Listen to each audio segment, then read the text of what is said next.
They tried to bury him once. The Privy Council, the old bloodlines, the men who believed a 20-year-old orphan had no business commanding the most feared duchy in England. They came with forged documents and bought magistrates and the arrogance of men who had never been told no by anyone who mattered.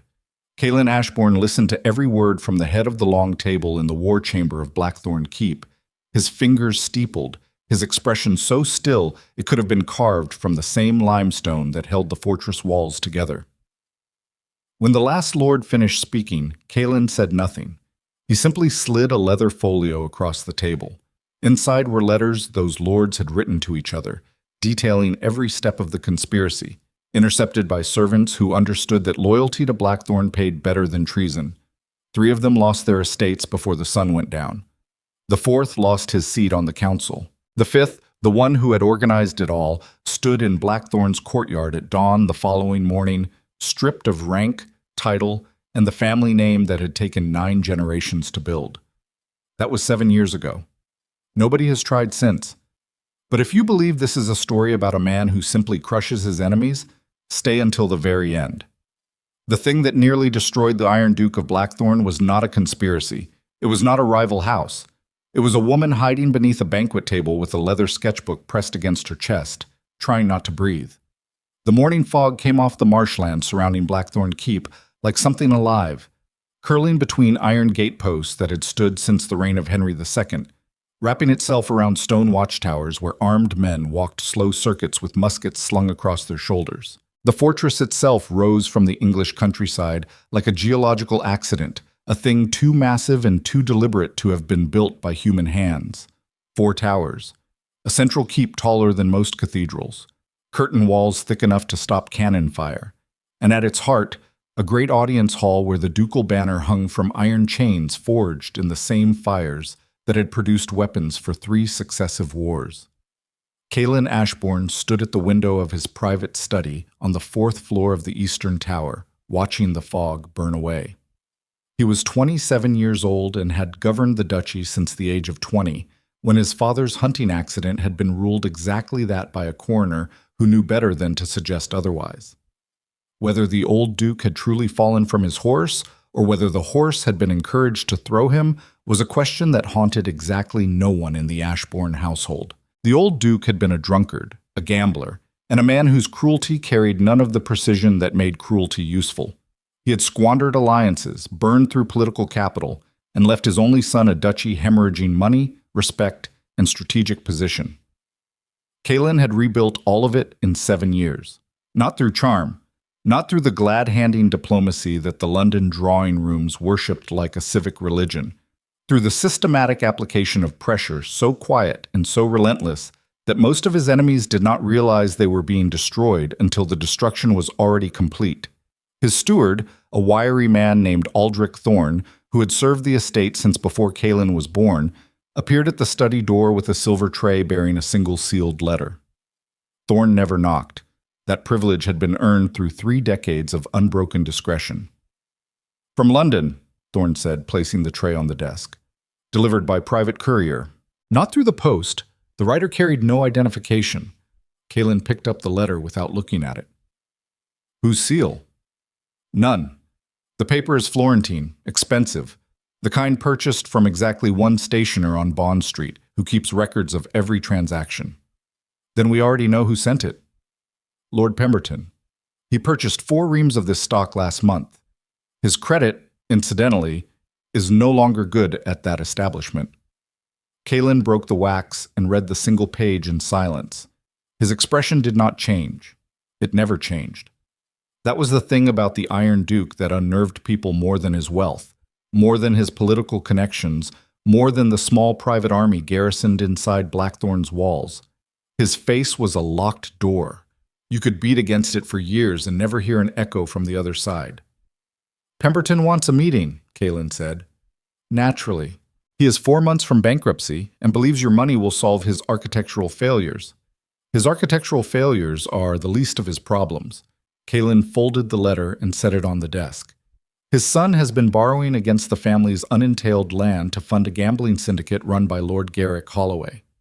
Thorne's eyebrows lifted a fraction of an inch, which for him constituted an expression of theatrical shock. Holloway. The man is a parasite with a title. The man is a parasite with an empire. Kalin turned from the window. In the gray morning light, his features carried the angular severity of someone who had learned to compress every emotion into the smallest possible space. Dark hair cut close. Eyes the color of winter slate. A jawline that seemed designed less for aesthetics than for endurance. Holloway has consumed the fortunes of 6 families in the past 2 years. He extends credit at rates that would make a cheapside moneylender blush, and when the debts come due, he takes everything: land, titles, marriages. Marriages. He arranges them, finds indebted families with unmarried daughters, and negotiates terms. The daughter marries a man of Holloway's choosing. The debt is restructured. The family believes they have been rescued. In reality, Holloway now controls the daughter, the husband, and every asset attached to both family names. Thorne absorbed this the way he absorbed everything, with the quiet efficiency of a man cataloging ammunition. And Pemberton's involvement? Pemberton's son owes Holloway £40,000. The family estate cannot cover it. Pemberton is approaching me because he believes I will purchase the debt out of some aristocratic obligation to prevent a peer from being devoured. Will you? Kalen's mouth curved into something that was technically a smile but contained no warmth whatsoever. I will attend the gathering Pemberton is hosting next week in London. Not for Pemberton's sake. Holloway will be there. I want to see the machinery up close. 3 days later, a black carriage bearing no family crest rolled through the streets of Mayfair under a sky the color of wet ash. London in the season was a performance, every townhouse blazing with candlelight, every doorstep crowded with carriages disgorging passengers wrapped in silk and self-importance. Kalen detested it.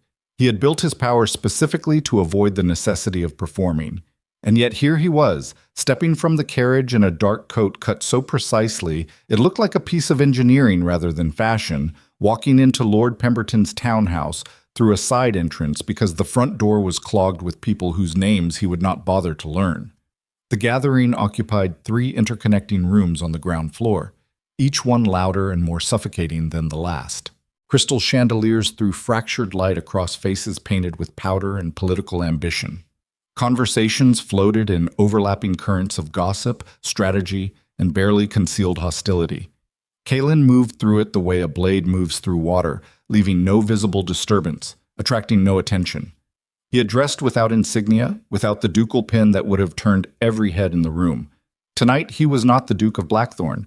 Tonight he was a tall, unremarkable gentleman in a dark coat, listening.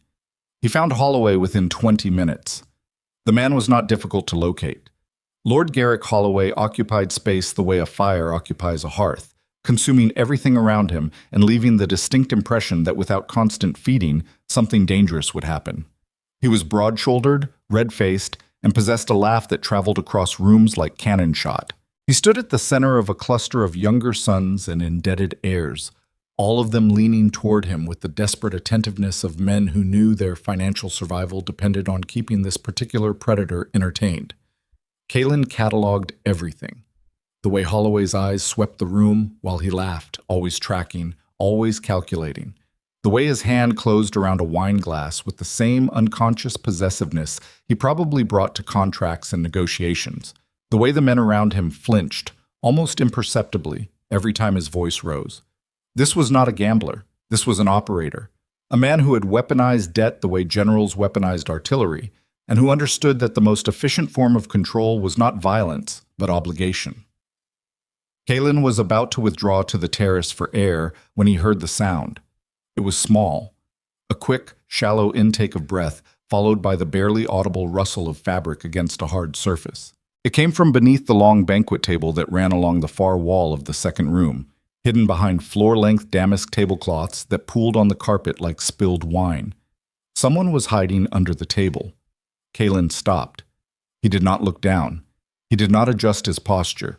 He simply stood beside the table, one hand resting on the polished mahogany surface, and waited. The breathing beneath the cloth grew more controlled. Whoever was under there had been doing this long enough to know that panic was a luxury they could not afford. 30 seconds later, Lord Garrick Holloway's voice boomed from the adjacent room. Has anyone seen Lady Ashcroft? I was told she arrived an hour ago. The woman cannot simply vanish. The breathing beneath the table stopped entirely. Kaelin understood the situation with the instantaneous clarity that had made him dangerous since adolescence. A woman, hiding from Holloway, beneath a banquet table in a crowded gathering, because whatever awaited her when Holloway found her was worse than the humiliation of crawling on a carpet in formal dress. He did not move. Holloway appeared in the doorway, scanning the room with the flat, predatory efficiency of a man accustomed to locating things he considered his property. His gaze swept across the clusters of guests, paused on the terrace doors, and landed on Kaelin.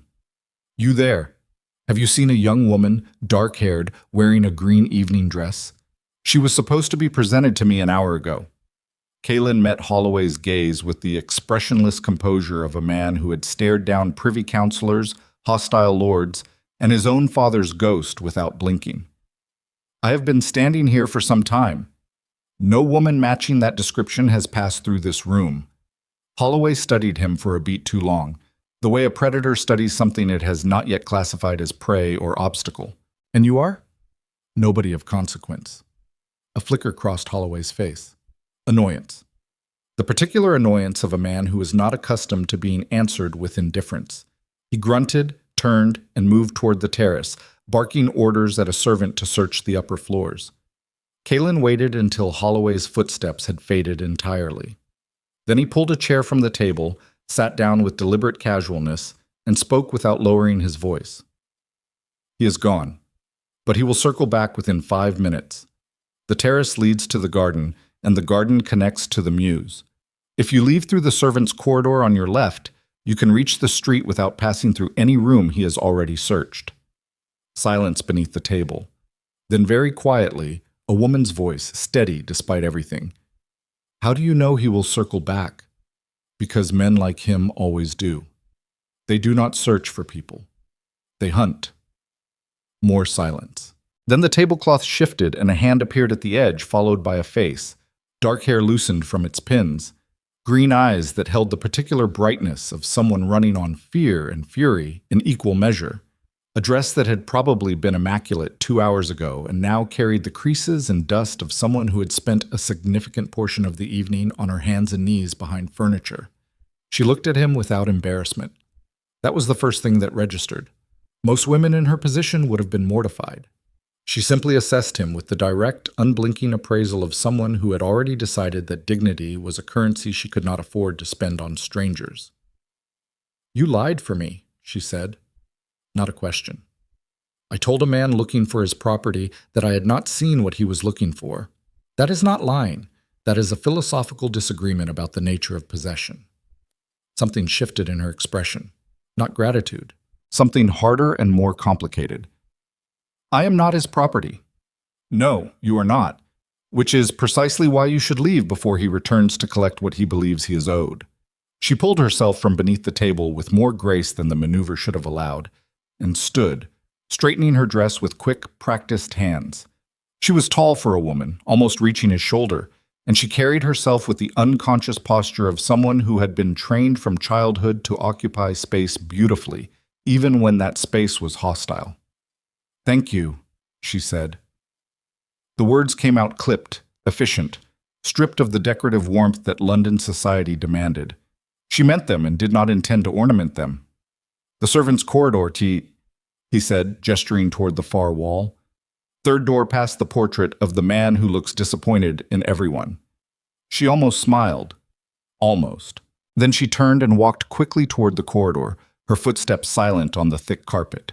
At the threshold, she paused and looked back at him one final time. "I do not know your name." "That seems like an advantage for both of us." She held his gaze for one more heartbeat, then disappeared through the door. It was only after she had gone that Kaelin noticed the sketchbook. It lay on the carpet beneath the table where she had been hiding, a small leather-bound volume, its cover worn smooth from years of handling. He picked it up and opened it. The drawings inside stopped him cold. Page after page of architectural sketches, rendered with an accuracy and tenderness that went beyond technical skill.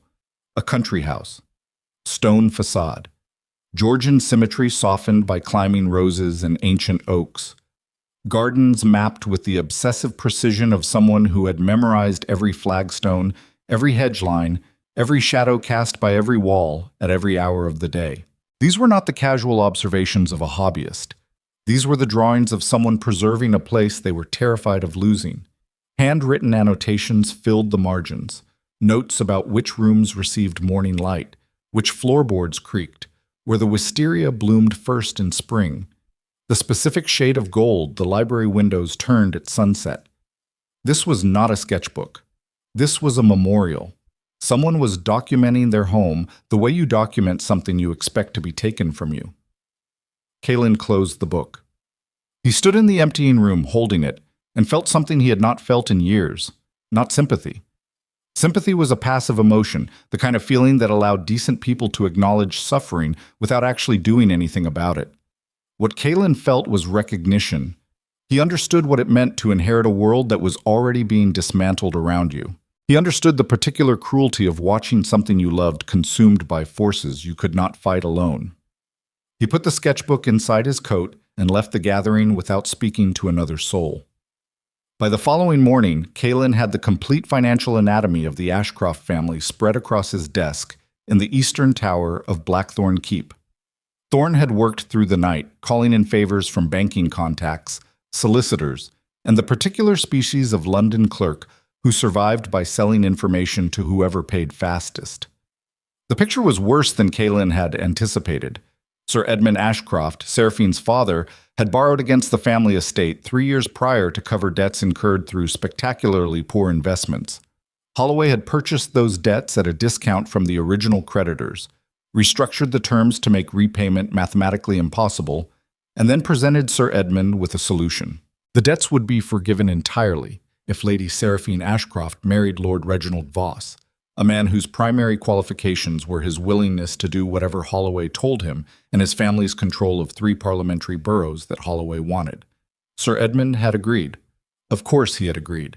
Men drowning will grab any hand extended to them, even when that hand belongs to the person who pushed them into the water. "The wedding is scheduled for 6 weeks from now," Thorne reported, standing on the opposite side of the desk with his hands clasped behind his back. "Lady Ashcroft has apparently refused to cooperate, but her father's position gives her very limited options." "Her options are not limited," Kalen said without looking up from the financial documents. "Her options are non-existent. Holloway has structured this so that refusal destroys not just her, but her entire family. If she does not marry Voss, the debts come due immediately, the estate is seized, and Sir Edmund faces public bankruptcy. She can comply and lose her freedom, or resist and lose everything else. A masterful trap. An obvious trap. The machinery is crude. Holloway succeeds not because he is brilliant, but because his victims cannot afford to fight back." Kalen set down the documents and leaned back in his chair. The morning light fell across his face, sharpening features that already looked as though they had been designed to discourage approach. "How much does the Ashcroft family owe in total?" £23,000. Consolidated across 4 instruments. "Purchase all of them, tonight." Thorne did not blink. "The purchase will alert Holloway that someone has intervened." "Let it alert him. I want him to know the ground has shifted. I want him to spend the next several weeks trying to determine who bought the debts and why. And I want the uncertainty to cost him sleep." "And Lady Ashcroft?" "She is not to know. If she learns someone has intervened on her behalf, she will feel obligated, and obligation is just another form of the cage Holloway built for her. The debts are purchased. They are held. They are not called in. She continues to believe her situation is unchanged until I determine otherwise." Thorne studied his employer with the careful attention of a man who had watched a boy become a duke, and a duke become something considerably more dangerous. "You are protecting a woman you met for approximately 3 minutes beneath a banquet table. I am neutralizing a financial instrument that a predator is using to acquire human beings. The woman is incidental." "Of course she is." Kalen's gaze snapped to Thorne with enough cold intensity to remind the steward that even 3 decades of service did not make a man immune to the particular temperature of the Iron Duke's displeasure. Thorne met the look without flinching, which was itself a statement about the nature of their relationship. "Purchase the debts," Kalen repeated. Use the Edinburgh accounts. No connection to Blackthorn. The debts were purchased by the following evening. Holloway's leverage over the Ashcroft family evaporated like morning fog over Blackthorn's marshes, though neither Holloway nor the Ashcrofts would understand the full implications for some time. But London had other weapons. Within a week, the Whisper campaign began. Someone, and Kaelin's intelligence suggested it was Lady Pemberton acting on Holloway's instructions, began circulating the rumor that Lady Seraphine Ashcroft had been seen in a compromising position with an unidentified nobleman at the Pemberton gathering. The details were vague enough to be unfalsifiable and specific enough to be devastating. A young unmarried woman, a private room, a man whose identity no one could confirm. The story spread through London's drawing rooms with the speed and destructive efficiency of a house fire, consuming everything it touched and leaving behind the kind of ash that never fully washes away. Invitations stopped arriving. Former friends crossed streets to avoid her. The modiste who had dressed her for 3 seasons suddenly discovered that her appointment book was full through the end of the year. The lending library, where she had held a subscription since girlhood, sent a polite note suggesting that her membership might be more comfortable at a less prominent establishment. None of it was dramatic. None of it was violent. That was the genius of social destruction in aristocratic England. You did not need to strike someone. You simply needed to make the world smaller and smaller around them until they suffocated inside a space too narrow to breathe. Kaelin tracked the campaign from Blackthorn with the methodical precision of a military strategist monitoring enemy troop movements. He identified the sources. He documented the networks of transmission. He filed every piece of intelligence the way he filed everything, as ammunition to be deployed at the moment of maximum impact. But he did not intervene. Not yet, because he understood something about power that most powerful men never learned. The right action at the wrong moment was worse than no action at all. Timing was not a tactical consideration. Timing was the whole architecture of strategy. Strike too early, and you reveal your position before the battlefield is fully mapped. Strike too late, and the damage becomes structural. He waited. And while he waited, the sketchbook sat on his desk beside the window, open to a page showing the Ashcroft family library at sunset. The handwritten note in the margin reading simply, in a hand that trembled slightly, "This is the room where I learned that the world was larger than the walls around me." 6 weeks after the London gathering, an advertisement appeared in the discreet back pages of a scholarly journal. Blackthorn Keep, seat of the Duke of Ashbourne, sought a qualified individual to catalog and preserve a collection of medieval manuscripts recently discovered in the estate's lower vaults. The position required knowledge of Latin, historical document preservation, and a willingness to reside on the estate for a minimum of 3 months. Compensation was generous. References were required but would be verified with discretion. The advertisement did not mention the Duke by name. It did not describe the estate's reputation. It offered, in carefully neutral language, exactly what a woman with no remaining social options and considerable scholarly training would find irresistible. Lady Seraphine Ashcroft applied under the name Miss Sarah Blackwell. Her references were fabricated but competent. Her letter of application demonstrated exactly the kind of precise, unsentimental intelligence that the position demanded. She arrived at Blackthorn Keep on a Tuesday morning in October, stepping from a hired coach into the courtyard of a fortress that looked as though it had been designed to make visitors feel the full weight of their own insignificance. The walls rose above her like judgment. The iron gates closed behind her with a sound that resonated in her chest. She carried 1 trunk, 1 leather satchel, and the kind of exhaustion that lives behind the eyes of people who have been running so long they have forgotten what standing still feels like. The head housekeeper, Mrs. Drummond, met her at the servants' entrance with professional efficiency and exactly 0 warmth. "Miss Blackwell, you are expected. Your quarters are in the west wing, 3rd floor. Meals are taken in the lower hall at 7, noon, and 6. The manuscript collection is housed in Vault 12 beneath the North Tower. You will be provided keys. You will not wander the estate without prior arrangement."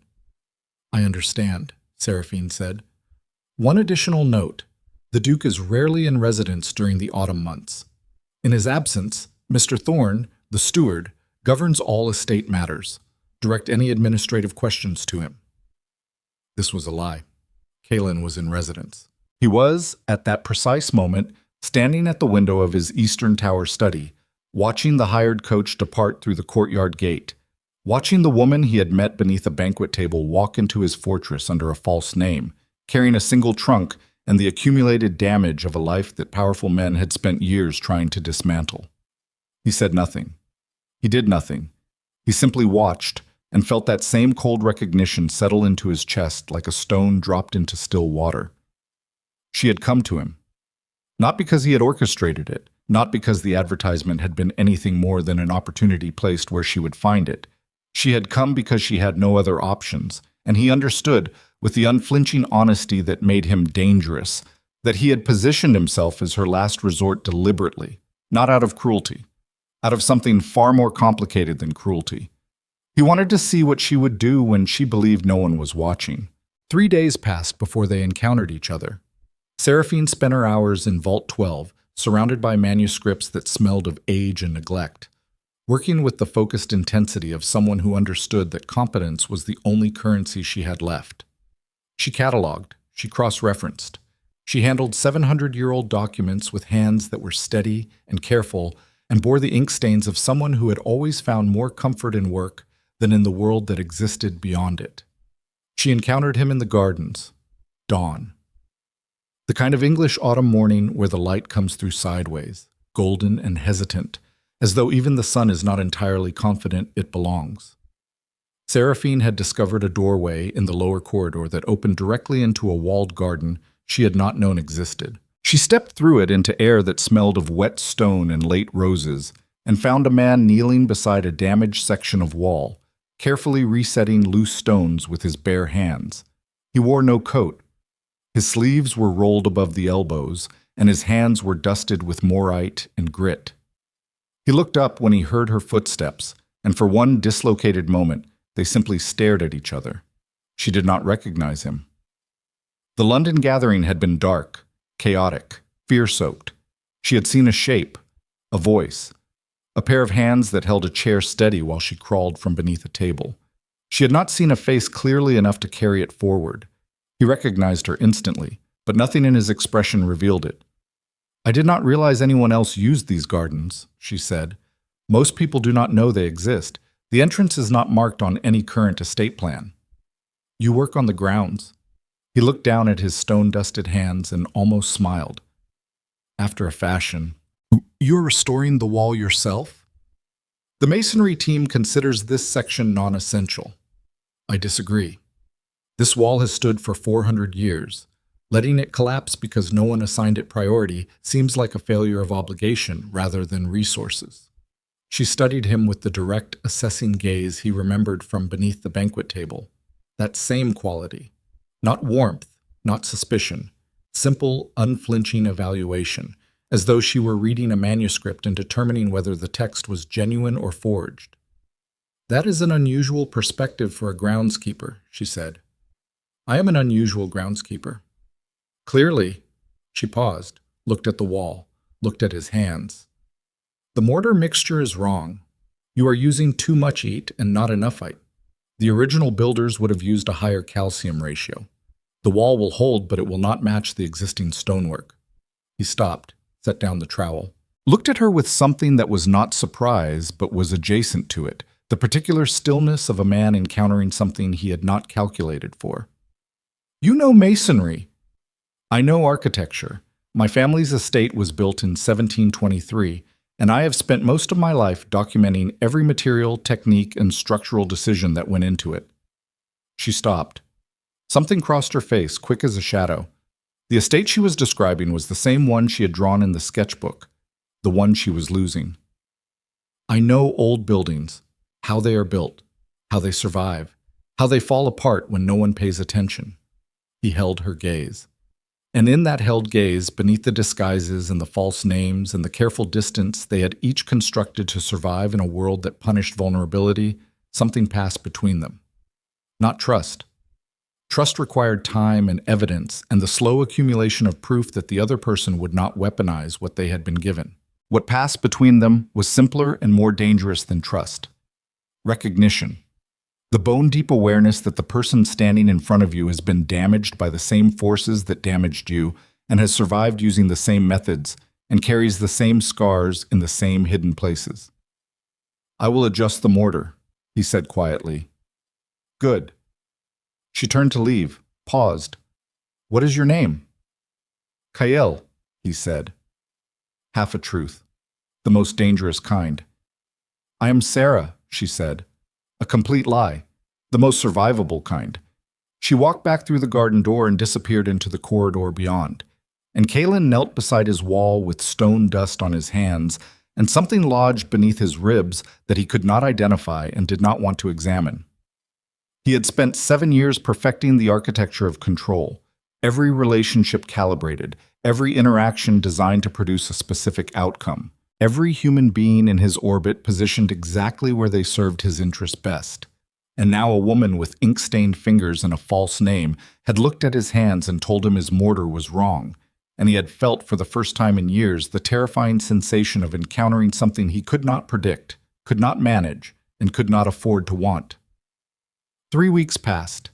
They met in the garden every morning at dawn. He never explained why he was always there. She never asked. They talked about walls, about stone, about the mathematics of load-bearing structures, and the chemistry of preservation. They talked about manuscripts, about the history trapped in the vaults beneath the North Tower, about the particular silence of a room where no one has spoken for a century. They never talked about themselves. And every evening, Kalen returned to his study and opened the sketchbook to a different page, reading the marginal notes of a woman who was slowly, unknowingly, rebuilding parts of him that he had bricked over years ago. On the 23rd day, a letter arrived bearing a seal Kalen recognized immediately. Lord Garrick Holloway requested the honor of visiting Blackthorn Keep. He had heard through mutual acquaintances that the Duke might be interested in a business proposition of considerable scope. He would arrive within the week, accompanied by representatives of several distinguished noble families who shared his commercial vision. Kalen read the letter twice. Then he set it down and looked at the sketchbook lying open beside it. The page showing the Ashcroft family drawing room, and a note in the margin that read, "This is where my mother taught me that the only walls worth building are the ones that protect something worth keeping." Holloway was coming, and he was bringing an army. And somewhere in the lower vaults of Blackthorn Keep, a woman with a borrowed name was carefully preserving manuscripts that had survived centuries of war, fire, and neglect, unaware that the man she met each morning in the garden was the same man who had saved her once already, and that the fortress she had chosen as her hiding place was about to become the center of a war she did not yet know had already begun. Holloway's carriage arrived at Blackthorn Keep on a Friday afternoon, under a sky bruised purple and black with approaching storm. 3 carriages, in fact.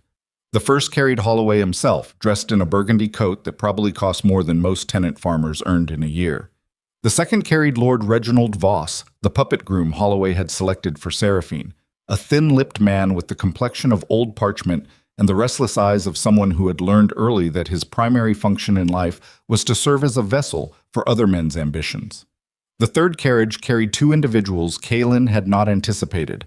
Sir Marcus Whitfield, a magistrate from the Southern Circuit, whose reputation for impartiality was exceeded only by the size of the debts he owed to Holloway's syndicate, and Lady Cecilia Rowe, the widow of a viscount, whose drawing room had been the origin point of at least 4 career-ending scandals in the past 2 seasons, and whose loyalty to Holloway was purchased not with money, but with something far more reliable: information.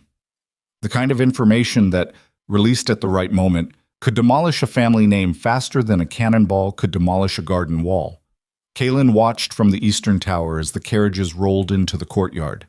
He catalogued each passenger the way a general catalogues enemy units crossing a border. Numbers, capabilities, lines of supply, potential weaknesses. The instinct was not learned. It was manufactured, forged in those first months after his father's death, when every lord in the county had circled his orphan duchy like wolves around an unguarded flock. You survived that kind of exposure exactly once, and the person who walked out the other side was never the person who walked in.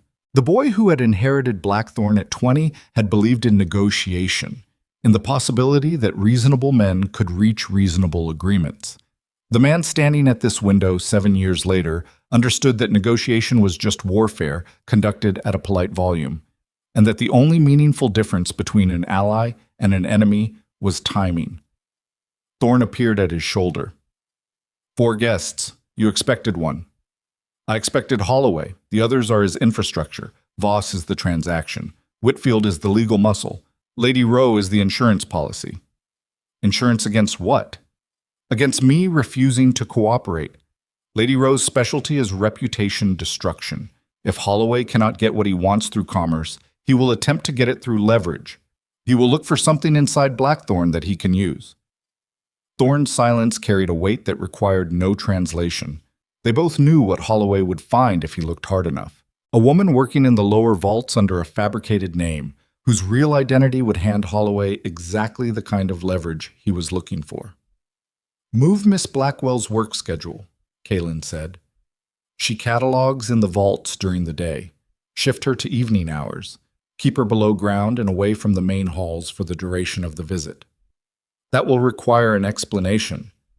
Tell her the Duke has guests and prefers that estate staff remain unobtrusive during formal visits. It is the kind of aristocratic arrogance she will believe without question. Because it is the kind of aristocratic arrogance that is entirely true. Kaelin's jaw tightened, but he did not respond. He descended to the great hall to receive his guests wearing the full weight of his title for the first time in weeks. The ducal coat, the Ashbourne crest pinned at his collar, boots polished to a reflective black. Every element calibrated to communicate a single message to anyone who entered this room. You are standing inside my power, and you are standing here because I allow it. Holloway came through the main doors with the expansive confidence of a man who believed his money made him welcome everywhere. He was larger than Kaelin remembered from the London gathering, not taller, wider, the kind of physical presence that filled doorways and dominated tables and made other men instinctively step backward without understanding why. Your Grace, Holloway's voice boomed off the stone walls with practiced warmth. I cannot tell you what an honor this is, Blackthorne Keep. I have heard stories about this place since I was a boy. Most of them are true, Kaelin said. He did not extend his hand. He did not smile. He stood at the head of the hall with his hands clasped behind his back and let the silence stretch until Holloway's smile dimmed by exactly 1 degree. Allow me to introduce my associates. Lord Voss, whom I believe you know by reputation. Sir Marcus Whitfield, one of the Crown's finest judicial minds. And Lady Rowe, whose hospitality in London is legendary. I know who they are. Kaelin's gaze moved across each face with the flat precision of a man reading a document he has already decided to reject. Thorne will show you to your rooms. Dinner is at 7. We will discuss your proposition afterward. Holloway's smile held, but something shifted behind his eyes. The recalculation of a man who had expected deference and received instead the controlled hostility of a duke who treated visitors the way a fortress treated siege engines, as something to be withstood. Wonderful, Holloway said. I look forward to it. They filed out behind Thorne, and Kaelin stood alone in the great hall, listening to their footsteps echo off stone that had absorbed the footsteps of better men and worse men for 600 years. His breathing was steady, his hands were still, but beneath the composed surface, something was running calculations at a speed that had nothing to do with rational thought and everything to do with the animal instinct that had kept him alive through 7 years of political warfare. Holloway had not come to propose a business arrangement. Men who wanted business sent letters. Men who arrived with a magistrate, a gossip merchant, and a human puppet wanted conquest. The only question was the angle of attack. Dinner was a masterpiece of hostile civility. The long table in the formal dining room seated 12, but Kaelin had ordered only 6 places set, forcing the party into uncomfortable proximity under the light of 3 iron chandeliers that cast shadows sharp enough to cut. The food was excellent because Kaelin employed a French cook who understood that in aristocratic warfare, the quality of your table was a statement about the quality of your resources. Every course arrived with the precision of a military operation.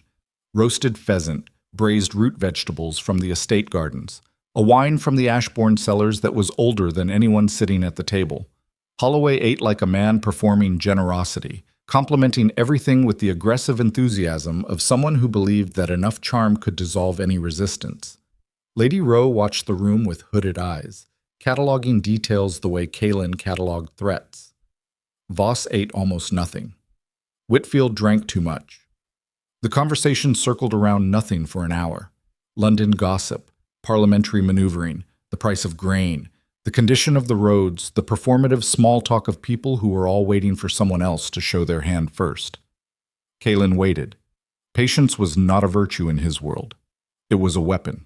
The man who spoke first in a negotiation revealed what he wanted, and what you wanted was always the thing your opponent would try to take from you. It was Holloway who broke first. Over port, after the plates had been cleared and the servants dismissed, he leaned back in his chair with the studied casualness of a man who had rehearsed the gesture in a mirror. Your Grace, I will be direct. I respect a man who values his time. Then be direct. I represent a consortium of investors interested in the development of commercial shipping routes through the Bristol Channel. The venture requires significant capital and, more importantly, the political endorsement of a peer whose name carries weight. Your weight. Holloway's fingers wrapped around his port glass. We are prepared to offer you a 20% stake in exchange for your public support and access to Blackthorn's harbor facilities. You do not have a consortium. You have a list of men who owe you money and cannot refuse your instructions. Your shipping venture is a mechanism for laundering gambling profits through legitimate maritime commerce, and my harbor facilities have not been operational in 30 years. Kalin delivered each statement with the same flat tone he used for everything, the emotional temperature of a medical report. You did not travel 3 days to offer me a business proposition. Tell me what you actually want. The room went silent. Not the comfortable silence of men pausing between thoughts.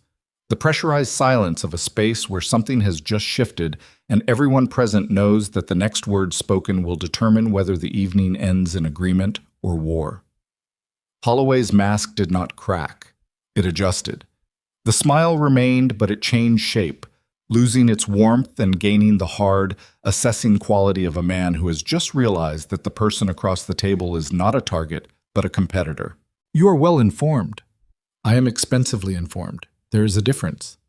Then you know that my interests are expanding. Beyond London, beyond gambling, beyond the petty financial instruments that have sustained my operations for the past several years. I am building something permanent, Your Grace. Something that will outlast the fragile economy of favors and debts that currently passes for aristocratic commerce. You are building a machine that converts other people's desperation into your wealth. That is not commerce, that is predation. Holloway's eyes hardened. For the first time since arriving at Blackthorn, the mask slipped enough to reveal what lived behind it. Not anger, something colder. The flat, mechanical focus of a man who viewed human beings as raw material and could not understand why anyone would see them differently. Call it what you like. The result is the same. Power consolidates. It always has. The question is whether you want to be inside the consolidation or beneath it. That is a threat. It is an observation. Then here is mine. Kalin set down his glass with a precision that made the crystal ring against the mahogany. You have consumed 6 families in 2 years. You have weaponized debt to acquire land, titles, and marriages. You have built a network of compromised officials, purchased magistrates, and indentured aristocrats who serve your interests because the alternative is financial annihilation. All of this is documented, cataloged, and stored in locations that you will never access. If you attempt to threaten Blackthorn, or anyone associated with Blackthorn, the entirety of your operation will be exposed to every parliamentary committee, every creditor, and every newspaper editor who has been waiting for exactly this kind of story. Dead silence. Lady Rose's fan stopped moving. Voss stared at the tablecloth as though it might offer him instructions. Whitfield's face went the particular shade of gray that indicated a man suddenly reconsidering every decision that had led him to this moment. Holloway did not blink. You have been watching me. I have been studying you. There is a difference. And what have you concluded? That you are effective, relentless, and entirely predictable. You attack from positions of financial superiority because you have never been forced to fight someone who is not already in debt to you. You surround yourself with compromised allies because loyal allies require qualities you do not possess. And you brought a magistrate, a society gossip, and a puppet groom to my home because you expected to find leverage here that would allow you to add Blackthorn to your collection. Kalen's voice dropped to a register that made the candle flame seem to lean away from him. You will not find it. Holloway stared at him across the table. Seconds passed. Then, very slowly, the smile returned. But it was a different smile now. Thinner, sharper. The smile of a man who has identified a genuine obstacle and is already calculating the cost of removing it. We will see, Holloway said. Dinner ended. The following morning, Kalen found Seraphine in the garden at dawn, which meant Thorne's schedule adjustment had either failed or she had ignored it. She was sitting on the stone bench beside the damaged wall he had been repairing, her hands wrapped around a cup of tea that steamed in the cold air, and she looked up when he approached with an expression that contained something new. Suspicion. The Duke has guests, she said. So I have heard. They arrived yesterday, 3 carriages, armed outriders. One of them carried a crest I recognized. Kalen's pulse did not change. His hands did not move. But something behind his ribs contracted with the cold precision of a trap snapping shut. Whose crest? Lord Holloway's. She set the teacup on the bench beside her and looked at him directly. You work on these grounds. You must know who is visiting. I know the names. I do not involve myself in the Duke's affairs. Nobody who works inside a fortress like this can avoid the Duke's affairs. They are the air you breathe. She paused, studied his face. You are not a groundskeeper. I have never claimed to be. You have never corrected the assumption. There is a difference between claiming something and allowing someone to believe it. The responsibility sits in different places. That is a very sophisticated distinction for a man who spends his mornings resetting 400-year-old walls. He sat on the opposite end of the bench, close enough to talk. Far enough that the space between them functioned as a boundary neither of them had agreed to cross. The morning light was gray and thin, turning the garden into a study of stone and shadow, and in that light her face showed its exhaustion more clearly than the golden mornings had allowed. Dark circles beneath her eyes, a tightness around her mouth that spoke of sleepless hours spent calculating odds that refused to improve. Why does Holloway's name concern you? He asked. Her jaw set. It does not concern me. You recognized his crest. Your hands tightened around that cup the moment you said his name. Your breathing changed. Either Holloway's presence concerns you, or you are giving an extraordinary performance of indifference. She turned to him with a sharpness that stripped away the careful, scholarly composure she had maintained since arriving at Blackthorn. What was underneath was not fragility. It was fury, the compressed, white-hot rage of someone who has been maneuvered and manipulated and cornered by forces she could not fight, and who understood with perfect clarity that the anger itself was a luxury she could not afford because angry women in her world were not sympathized with. They were institutionalized.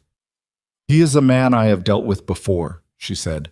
That is all I intend to share with someone whose real name I do not know. The words landed with the precision of a blade finding a gap in armor. She was right. He had been asking her to trust him while offering her nothing in return. The asymmetry was not accidental. It was the architecture of control that he applied to every relationship, the deliberate maintenance of informational superiority that ensured he was never vulnerable to anyone. But sitting on this bench in the gray morning light, watching this woman hold herself together with nothing but willpower and justified anger, the architecture felt less like strategy and more like cowardice. My name is Kael, he said. That part was true. And the rest? The rest is complicated. Everything is complicated. That is not an answer. That is a wall dressed up as a confession. He almost smiled. Almost. You have a gift for identifying structural weaknesses. I told you. I know how buildings survive, and I know how they fall apart. People are not that different. They sat in silence. The wind moved through the garden, carrying the smell of cold earth and dying roses. Somewhere inside the keep, Holloway was waking up, and the machinery of whatever he had come to accomplish was beginning to turn. Stay away from the main halls today, Kalen said. Mrs. Drummond already gave that instruction. Mrs. Drummond gave an instruction. I am giving a warning. They are not the same thing. She looked at him, really looked at him.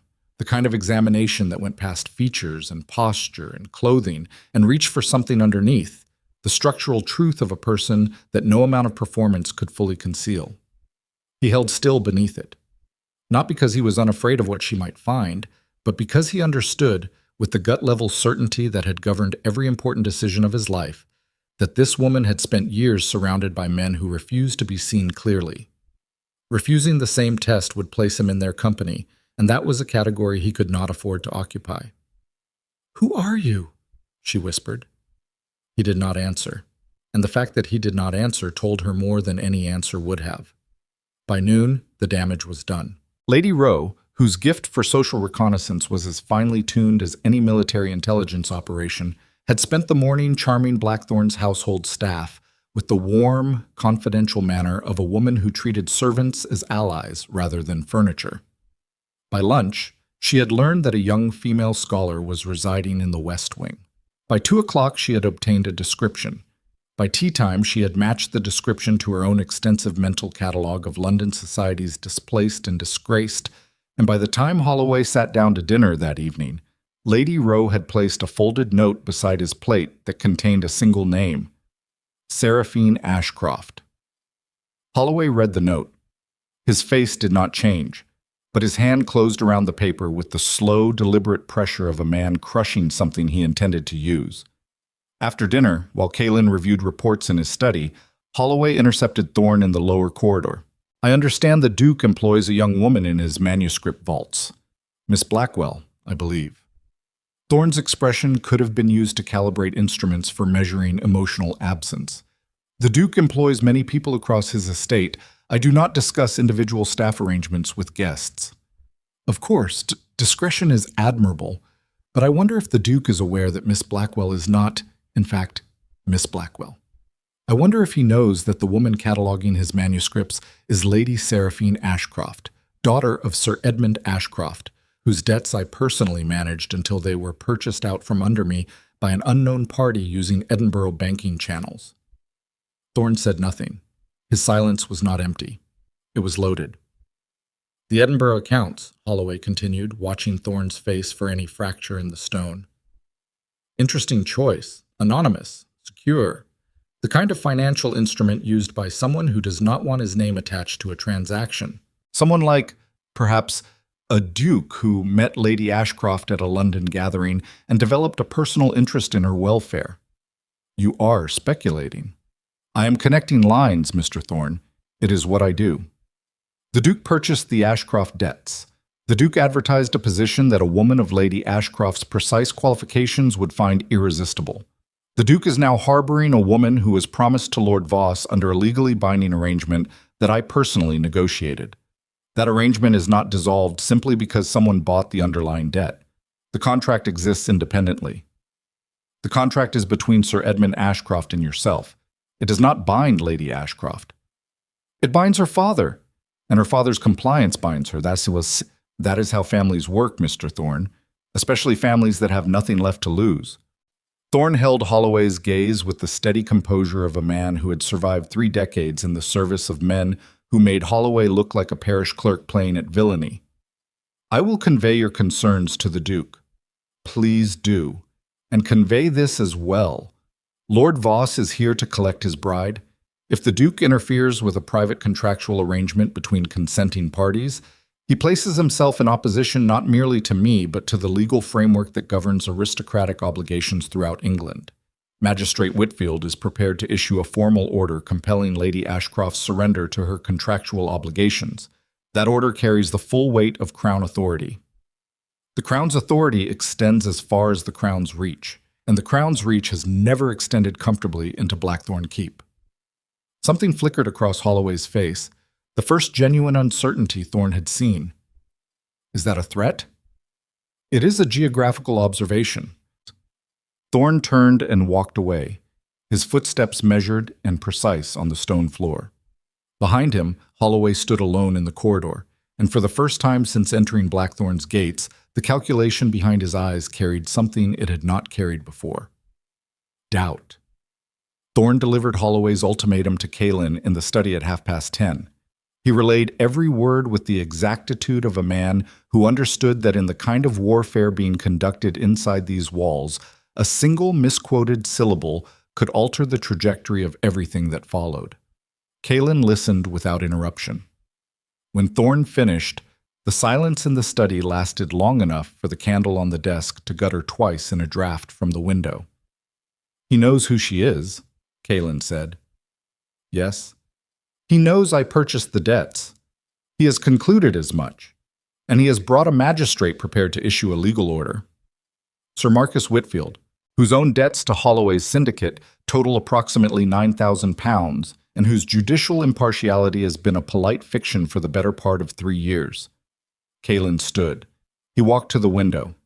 The courtyard below was dark, lit only by the guard lanterns that swung on their iron hooks in the wind.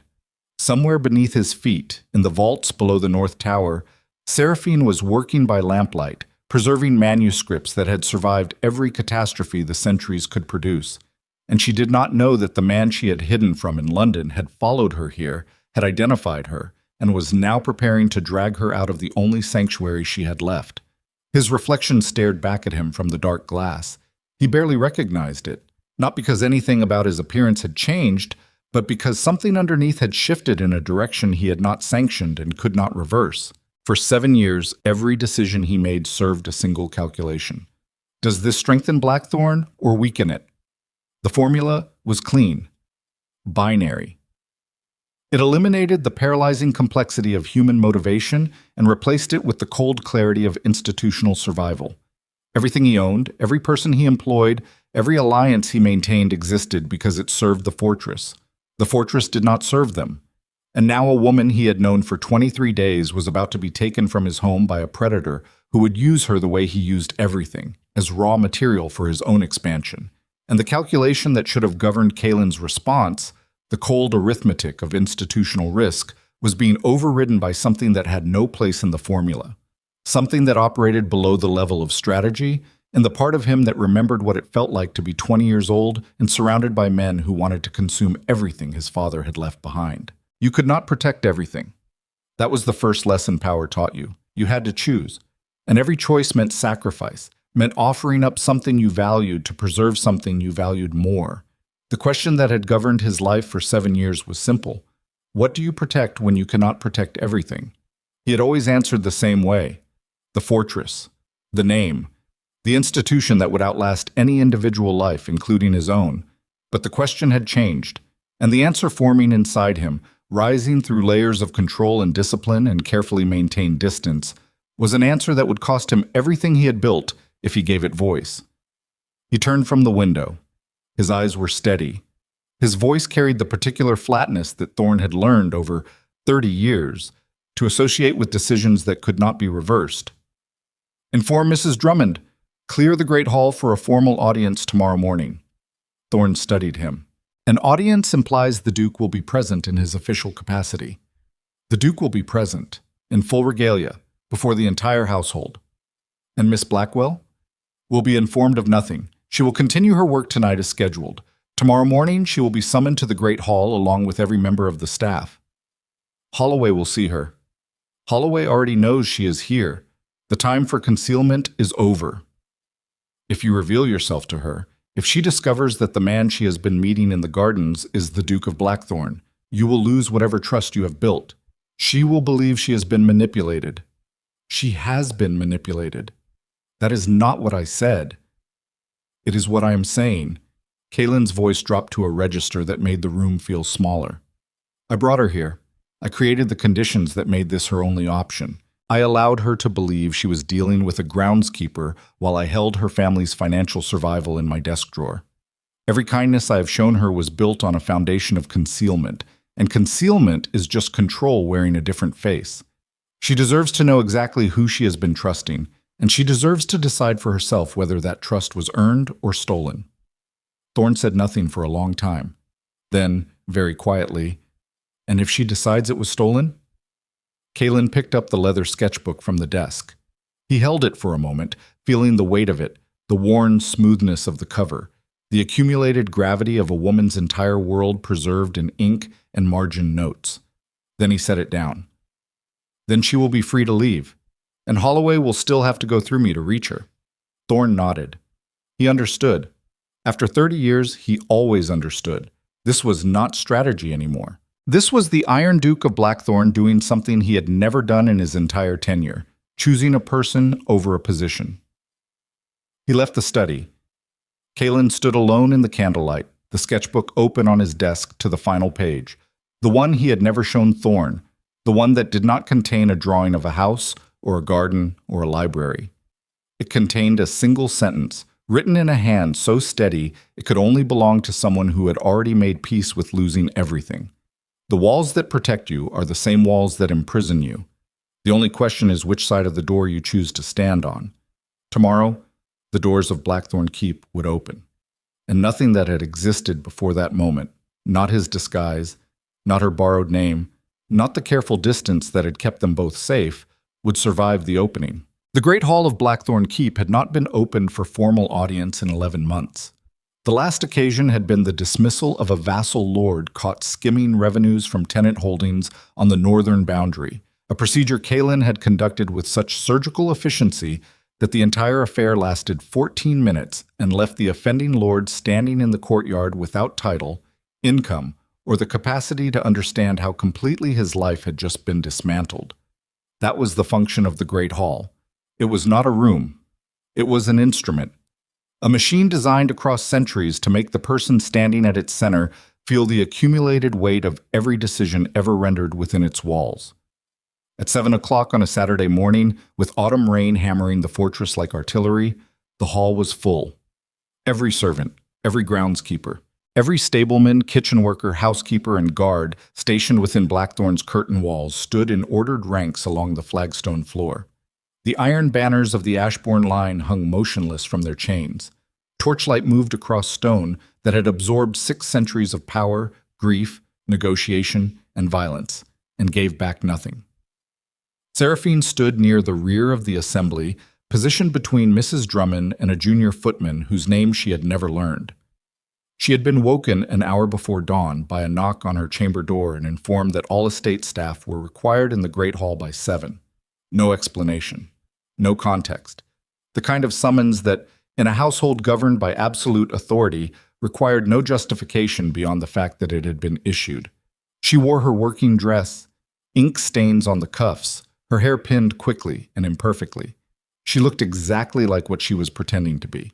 A scholar, an employee, a woman whose value to this household was measured in catalogued manuscripts and competent Latin translations. Nobody of consequence. At the far end of the hall, a door opened. Kalen Ashbourne walked through it wearing the full ceremonial regalia of the Duke of Blackthorn. The ducal coat, midnight black, cut with the kind of precision that turned fabric into architecture. The Ashbourne crest at his collar, iron and silver, older than every person in the room combined. Boots that struck the stone floor with a cadence so measured it sounded rehearsed, though it was not. It was the walk of a man who had learned that the space between footsteps was where authority lived. He reached the dais at the head of the hall and turned to face the assembly. He did not sit. The carved chair behind him, the seat from which Ashbourne dukes had governed for generations, remained empty. Standing was a choice. It said the matter at hand was too immediate for the rituals of seated governance. It said this was not procedure. This was confrontation. His gaze swept the room. It passed across servants who had known him since childhood, across guards who had sworn oaths to his name, across the visiting party clustered near the eastern wall, Holloway's broad frame unmistakable, Lady Rose Fan motionless, Voss's thin face rigid with the expression of a man who sensed he was about to participate in something he could not control. And then his gaze found Seraphine. She did not see the Duke of Blackthorn. Not at first. She saw the coat, the crest, the posture of command that transformed a man into an institution. She processed all of it the way she processed everything, analytically, cataloging details, assembling context, constructing meaning from available evidence.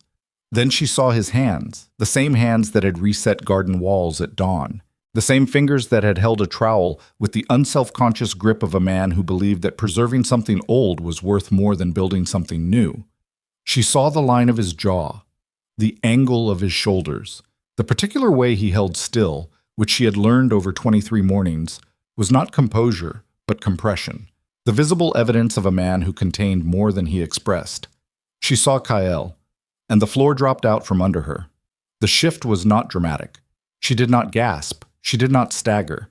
She simply stopped breathing for 3 seconds, which was long enough for every piece of information she had accumulated over 3 weeks to rearrange itself into a completely different picture.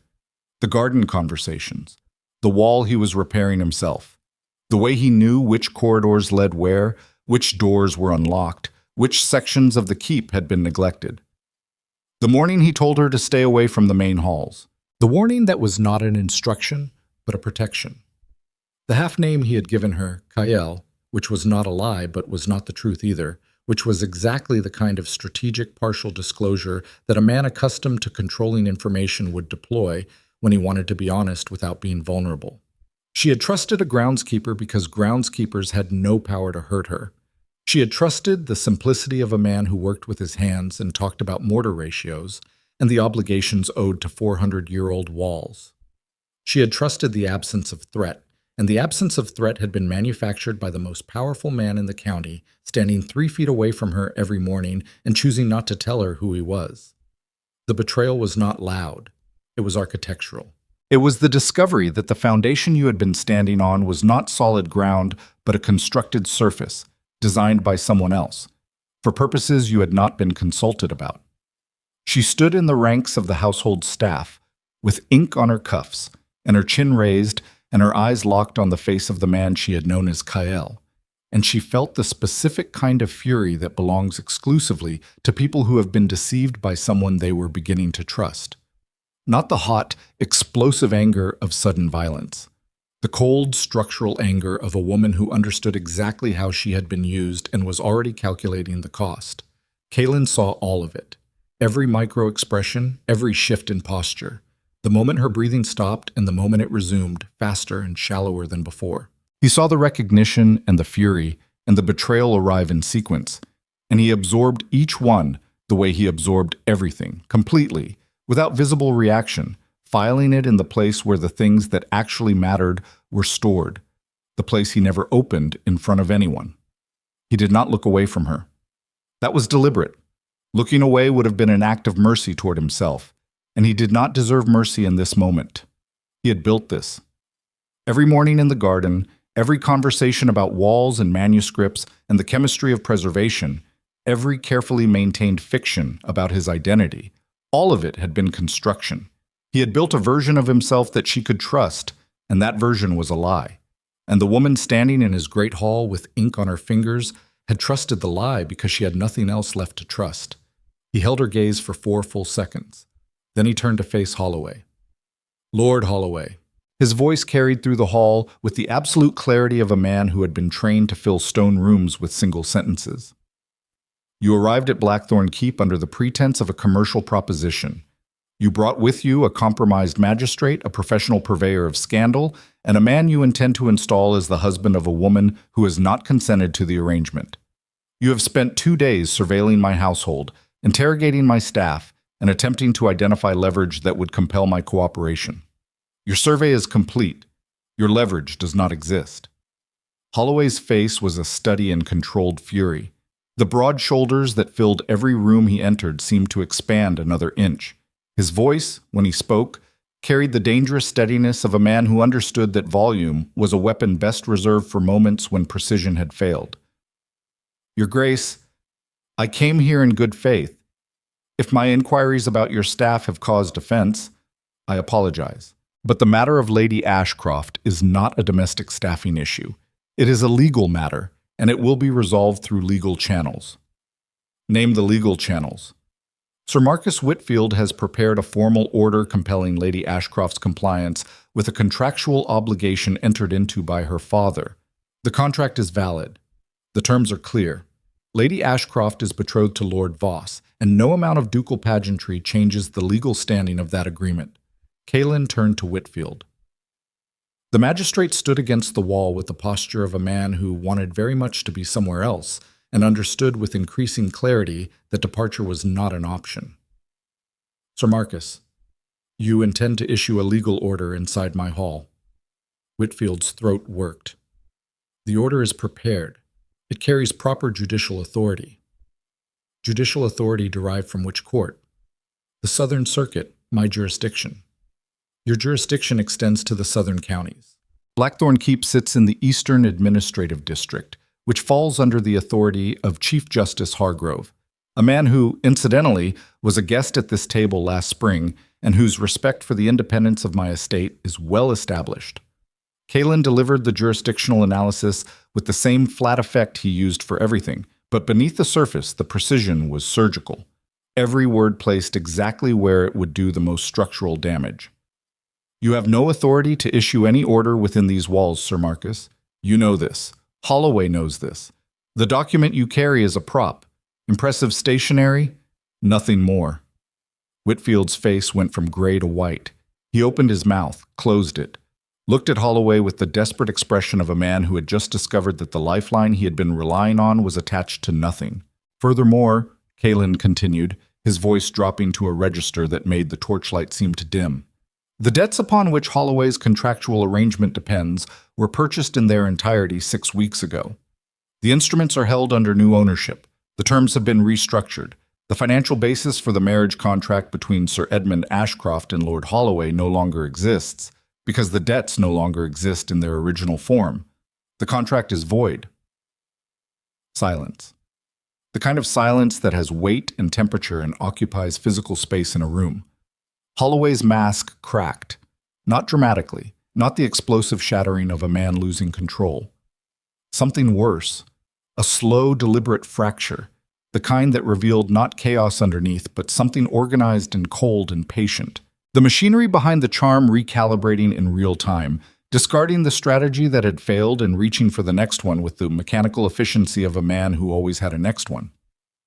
You purchased the debts, Holloway said. Not a question. I did.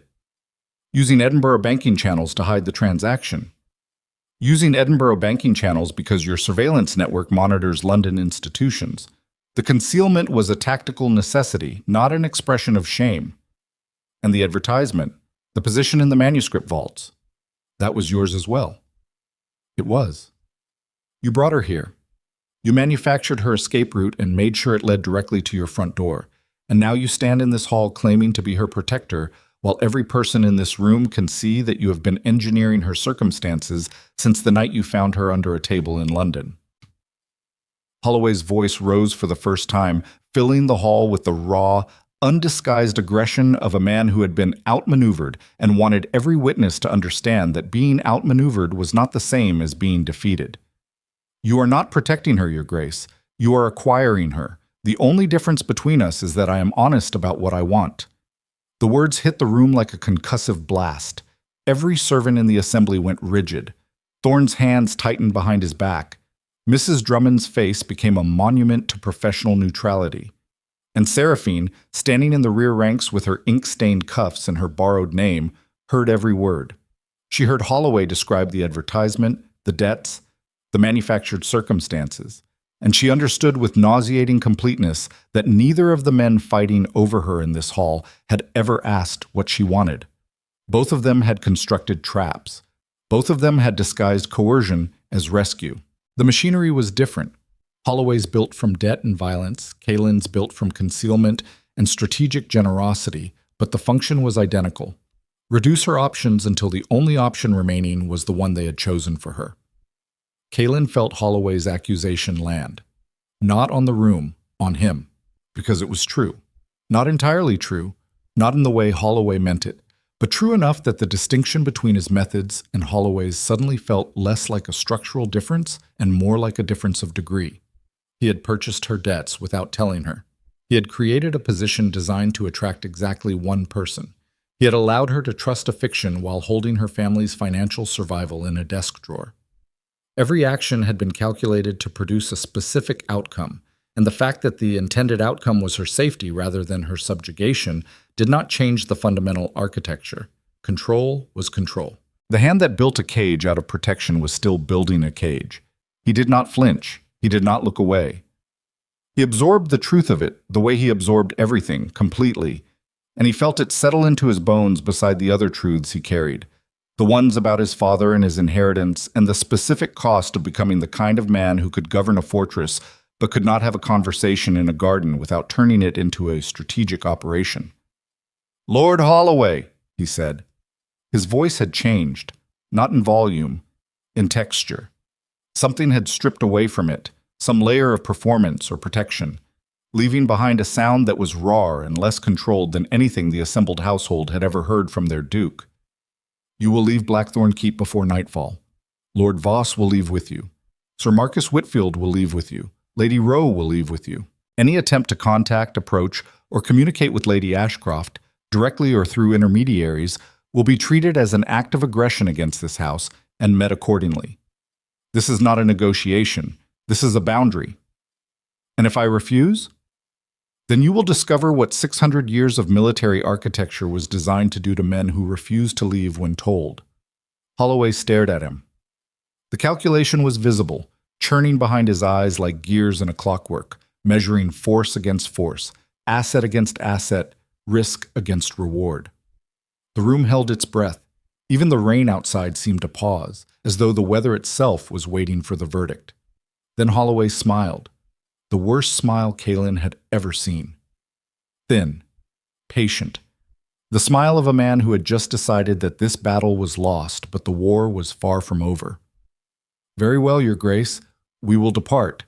But before we go, I want you to understand something."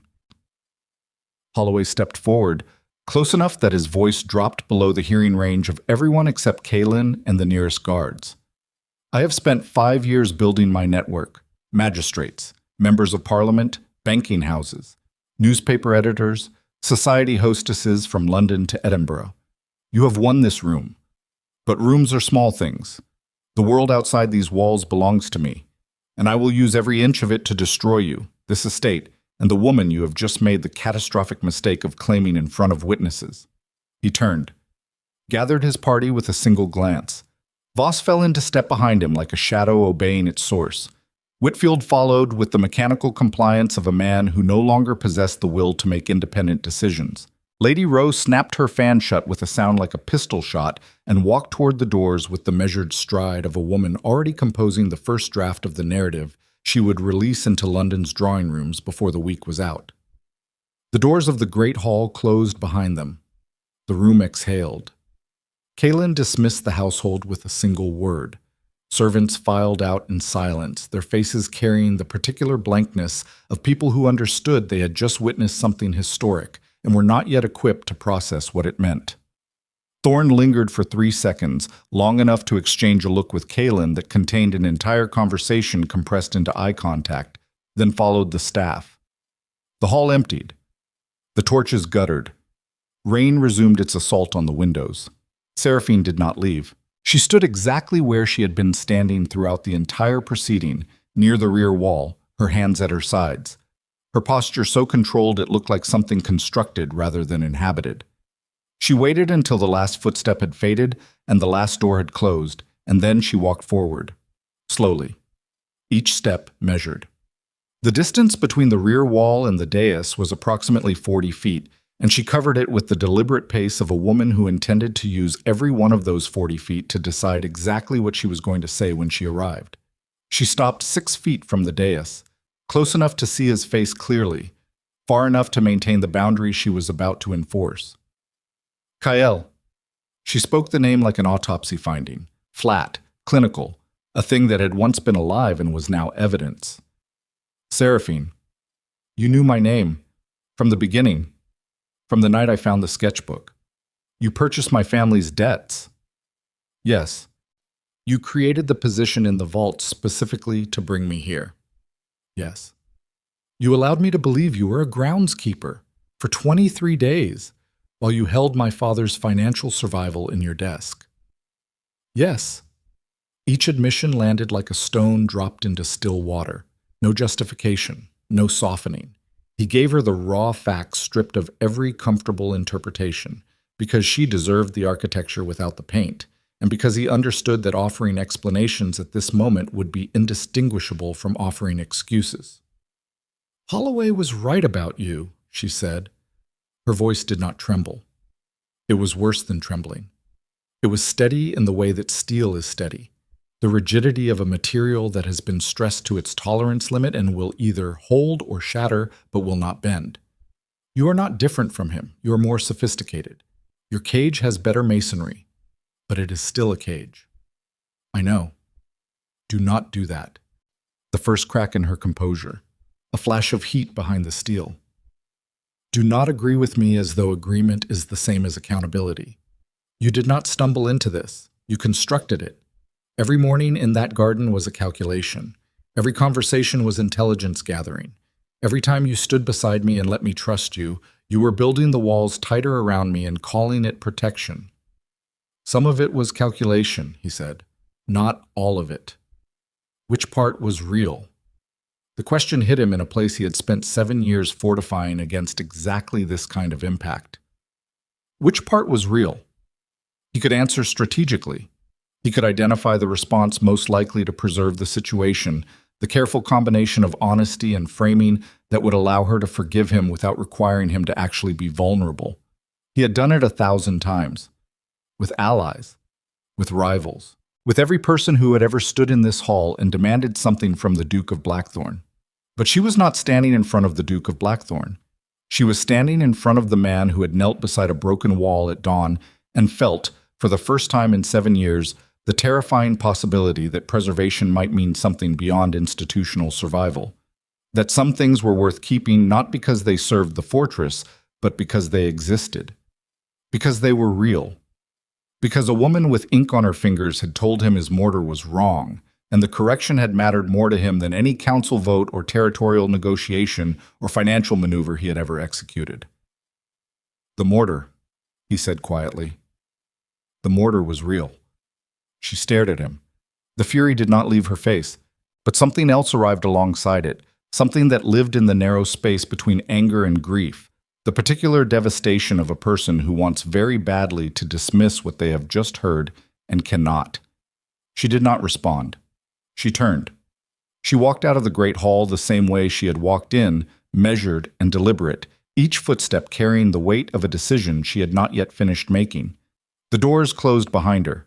Kalen stood alone on the dais of his ancestors, surrounded by iron banners and empty stone and the lingering vibration of a woman's footsteps fading into the corridor beyond, and he understood with perfect, annihilating clarity that the man who had entered this hall an hour ago no longer existed. The Iron Duke had operated for 7 years on a single principle: control the variables, eliminate vulnerability, treat every human interaction as a system to be managed, and every relationship as an asset to be positioned. That principle had built an empire. It had resurrected a dying duchy. It had made his name synonymous with a kind of power so absolute that the word itself seemed insufficient. And it had just been dismantled in 4 minutes by a woman who did not raise her voice, because she was right. Every word she had spoken was architecturally sound. He had built a cage. He had called it protection. He had used her desperation as a construction material the same way Holloway used debt, with more elegance and less cruelty, but with the same fundamental assumption underneath, that he knew what was best for her, that his judgment superseded her autonomy, that the purpose of power was to make decisions for people who could not make decisions for themselves. That assumption was the spine of everything he had built. Remove it, and the architecture collapsed. He could feel it collapsing now, not the fortress, not the political machinery, not the financial instruments or the intelligence networks or the military capabilities that made Blackthorn the most feared estate in England. Those were systems. They would survive any personal crisis their operator experienced. What was collapsing was the internal structure, the framework of justification that had allowed him to treat control as virtue and distance as strength and manipulation as a sophisticated form of care. She had called it a cage with better masonry. And standing alone in the great hall while rain pounded the fortress walls, he understood that the cage was not the one he had built around her. It was the one he had built around himself. Outside, the sound of 3 carriages rolling through Blackthorn's courtyard gates told him that Holloway had departed. The immediate threat was neutralized. The guests were gone. The magistrate's fraudulent order had been exposed. The legal basis for the forced marriage had been destroyed. But Holloway's parting words echoed in the empty hall like a debt that had not yet come due. I will use every inch of it to destroy you. this estate, and the woman you have just made the catastrophic mistake of claiming in front of witnesses. The storm was not over. It had not even properly begun. What had happened in this hall was not a victory. It was a declaration, and declarations, unlike quiet maneuvers conducted through Edinburgh banking channels, could not be retracted. Every servant in the household had witnessed the Duke of Blackthorn publicly defend a woman against a lord with connections reaching into Parliament, the judiciary, and the press. By nightfall, the story would reach the nearest village. By morning, the county. By the end of the week, London. Caelan had spent 7 years making himself untouchable by ensuring that no one could identify something he valued enough to sacrifice his position for. In the space of one morning, he had shown every enemy he had and every enemy he would ever have exactly where to aim. He looked at his hands. Stone dust was ground into the creases of his palms, faint but visible, residue from the garden wall he had been repairing for weeks. He closed his fists around it and felt the grit press into his skin, and he made a choice that had no strategic justification, no institutional logic, no place in the system he had built. He chose to keep his hands open. Whatever came next, whatever Holloway assembled, whatever London decided, whatever Seraphine chose, the man who walked out of this hall would not be the man who had walked in. The Iron Duke had governed through distance and control and the systematic elimination of anything that could be used against him. That man was effective. That man was feared. That man had never lost a battle because that man had never entered a battle where the stakes were personal enough to make losing possible. That man was finished. What replaced him had no name yet, no architecture, no precedent in 6 centuries of Ashbourne governance. Just a duke with stone dust on his hands and the wreckage of his own machinery scattered across the floor of his ancestors' hall, standing in the silence of a room that had witnessed 1,000 acts of power and had never once witnessed what it had just seen. A man choosing to be vulnerable in the one place where vulnerability had always been fatal. 3 weeks. That was how long the silence lasted.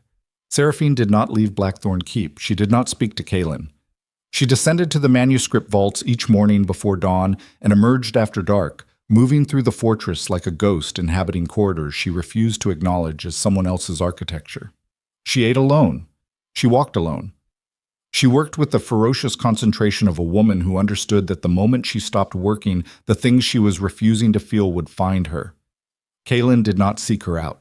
He did not send messages through Thorne or Mrs. Drummond. He did not appear in the garden at dawn. The wall he had been repairing stood half-finished, its exposed stones darkening with rain, and every morning he looked at it from his study window and felt the incompleteness of it like a fracture in his own sternum. He had spent 7 years building systems. Systems did not require trust. They required compliance, incentive, and the strategic application of consequences. A system could be managed from a distance. A system did not look at you with ink-stained hands and tell you that your mortar was wrong and make you feel, for 3 unguarded seconds, like the world contained something worth preserving that was not made of stone. He could not systematize what had happened in the Great Hall. He could not file it, categorize it, or convert it into actionable intelligence.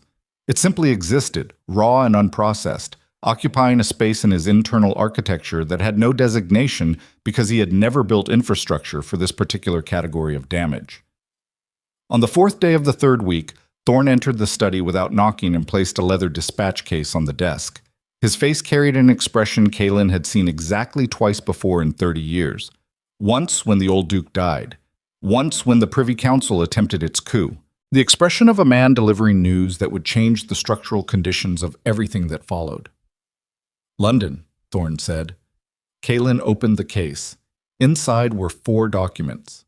The first was a formal petition submitted to the Lord Chancellor's office by Lord Garrick Holloway, requesting an investigation into the Duke of Blackthorn's financial dealings, specifically the anonymous purchase of private debts through Edinburgh banking channels, alleged to constitute interference in lawful contractual arrangements between consenting parties. The petition was co-signed by 11 members of the peerage, 3 of whom Caelan had considered allies.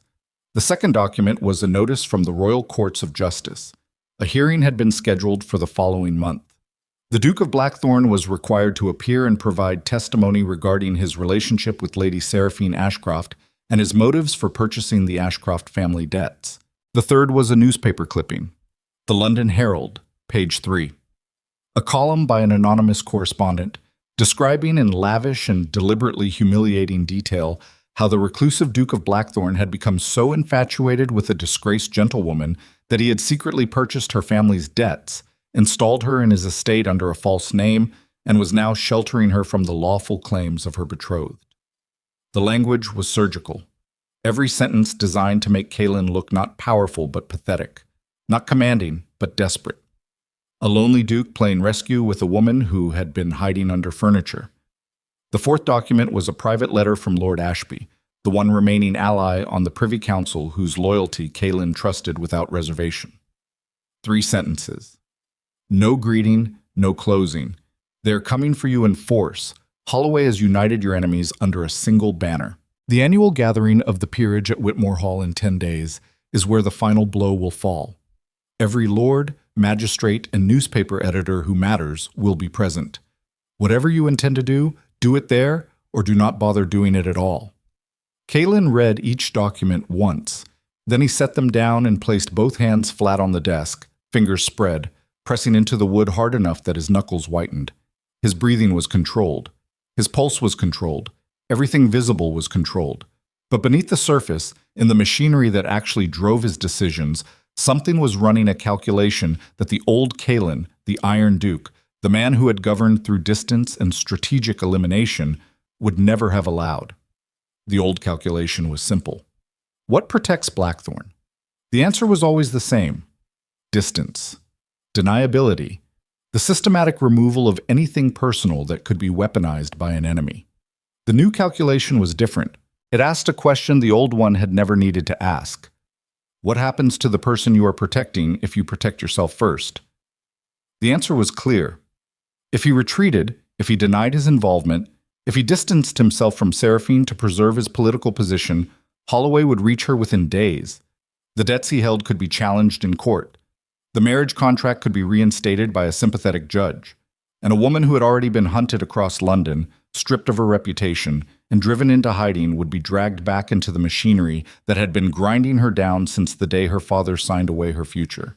He could save Blackthorn, or he could save her. The two objectives had become mutually exclusive, because Holloway had engineered a trap where defending Seraphine required Kaelin to publicly acknowledge a personal attachment, and publicly acknowledging a personal attachment gave every enemy he had ever made a target they had never had before. A man with nothing personal was invulnerable. A man who cared about something specific was a man who could be hurt in a specific place. That was the calculation Holloway was banking on, not military force, not legal authority, the weaponization of attachment itself. "Prepare the London house," Kaelin said. "We travel to Whitmore Hall." Thorne did not argue. "How many men?" 20, armed, dressed as household staff.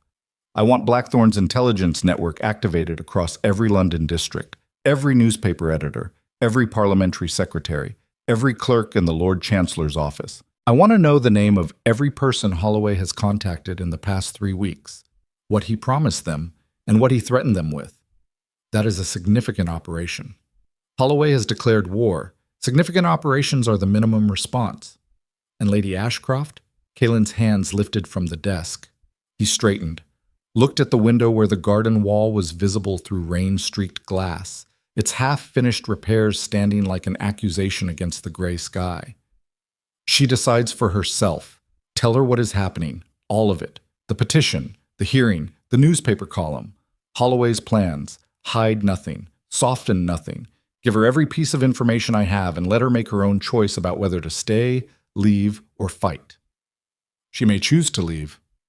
Then she leaves, and we fight without her. That is not what I meant. I know what you meant. Thorne left. Kaelin stood at the desk and felt the weight of the 10 days ahead settle onto his shoulders, like the iron chain that held the ducal banner in the great hall. Heavy, cold, permanent. He had fought political battles before. He had destroyed conspiracies, exposed traitors, and dismantled alliances that had taken years to construct. Every one of those fights had been governed by the same principle: no personal stakes, no emotional exposure. The Iron Duke fought the way a fortress withstands a siege, by being too massive and too indifferent to be moved by anything as fragile as feeling. He could not fight that way this time. The stakes were personal, the exposure was total, and the indifference that had been his greatest asset for 7 years was gone, burned away in a great hall by a woman who had told him his cage had better masonry and had been right. He was going into the most dangerous political confrontation of his life without his best weapon. He was going in human. The carriage ride to London took 2 days. Caelan traveled with Thorne and 6 armed men, the remaining 14 dispatched ahead to establish positions throughout the city. He spent the journey reviewing intelligence reports, financial documents, and legal precedents with the systematic focus of a man building a fortification out of paper and ink. Every hour brought new dispatches from his network. Holloway had been busy. The consortium he had assembled included not just the 11 peers who had signed the petition, but an additional 7 who had committed privately, 2 newspaper publishers whose debts Holloway controlled, and a senior clerk in the Lord Chancellor's office who had been feeding Holloway procedural information about the upcoming hearing. The scale of it was impressive, not because of its size, but because of its speed.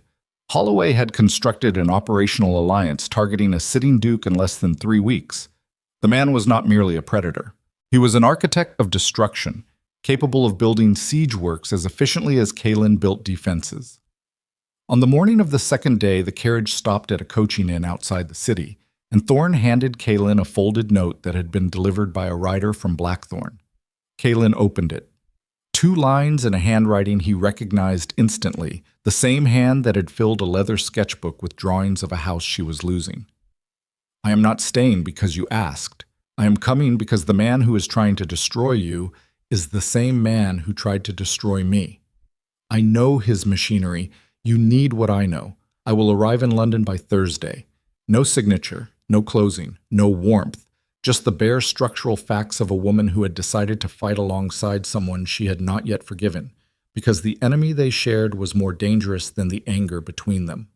Caelan read the note twice, folded it, put it in his coat pocket beside the leather sketchbook he had carried every day since the night he found it beneath a banquet table.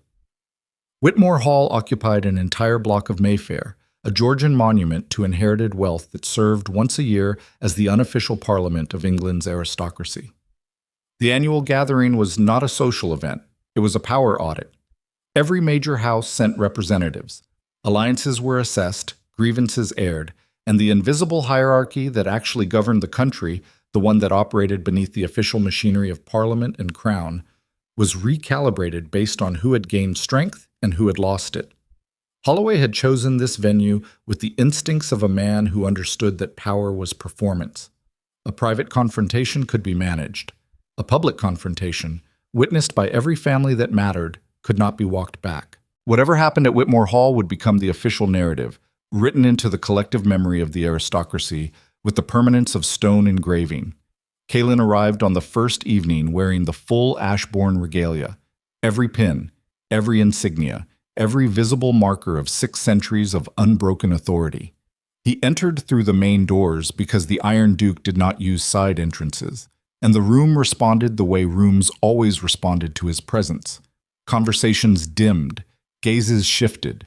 The atmospheric pressure changed the way it changes when a storm system crosses a boundary line, not with violence, but with the unmistakable announcement that conditions have altered and nothing that worked 5 minutes ago can be relied upon now. He saw Holloway immediately. The man occupied the center of the grand salon like a general occupying captured territory, surrounded by allies who had arranged themselves with the deliberate geometry of a military formation. Lords, magistrates, publishers, society hostesses. Every one of them positioned to project the impression that Holloway was not merely a participant in this gathering, but its gravitational center. Their eyes met across the room. Holloway's smile arrived immediately, that thin, patient expression that Caelan had last seen in the Great Hall of Blackthorn, the smile of a man who believed that losing a battle was merely the price of admission to the war.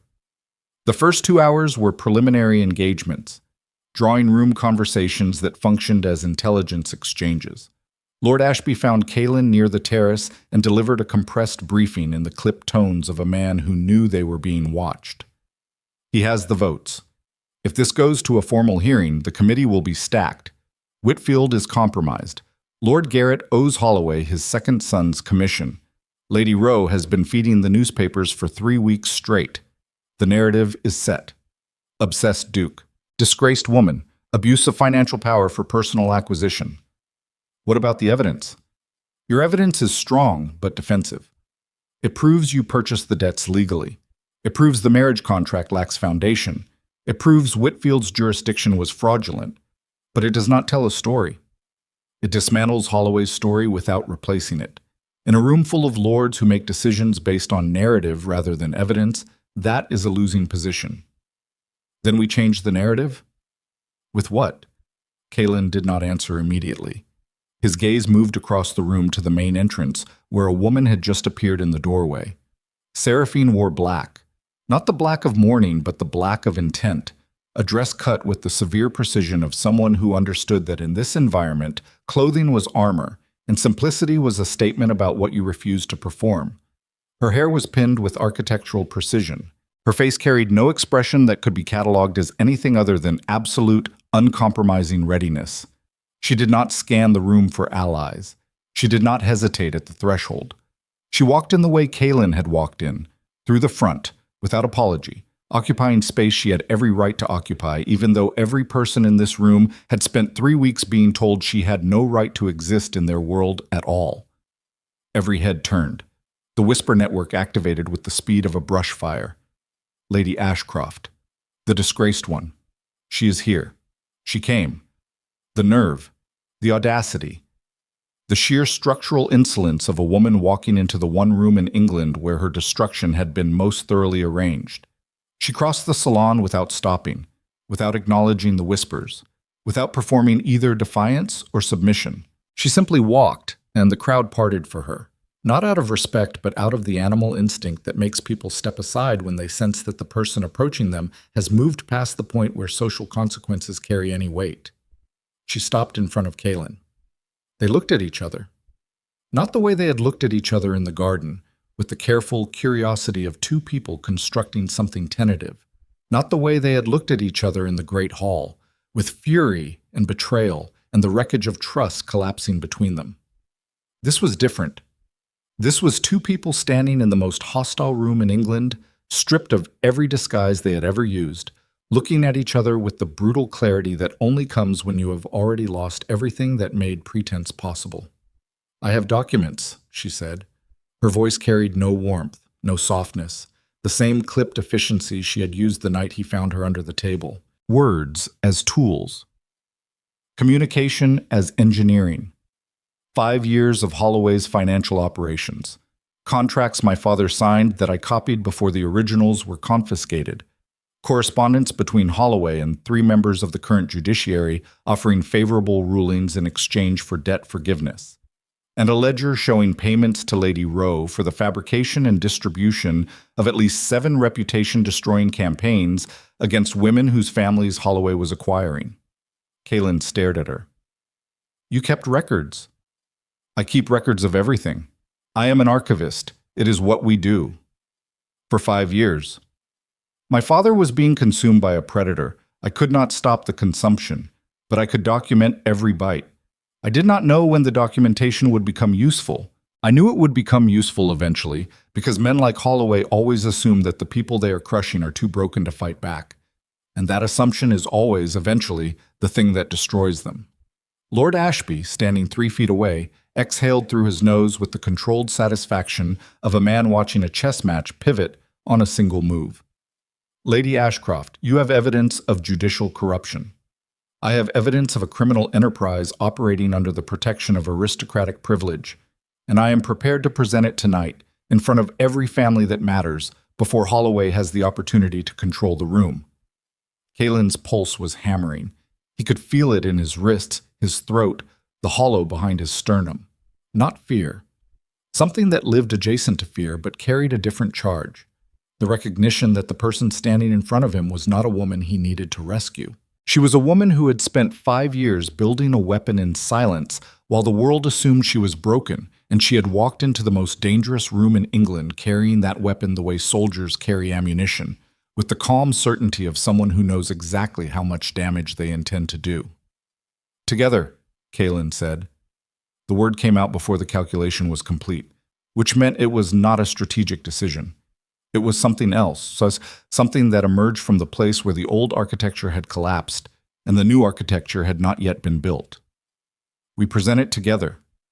She looked at him for a long moment. The anger was still there. The betrayal was still there. Nothing had been forgiven. Nothing had been repaired. But beneath the damage, beneath the fury and the justified mistrust, something else was operating. The recognition that the man standing in front of her had just offered her the one thing no man had ever offered her in 23 years of navigating a world designed to treat women as currency. Partnership. Not rescue. Not protection. Not the benevolent cage of a powerful man deciding what was best for her. A side-by-side position, facing the same direction, carrying equal weight. Together, she said. Not agreement. Acknowledgement.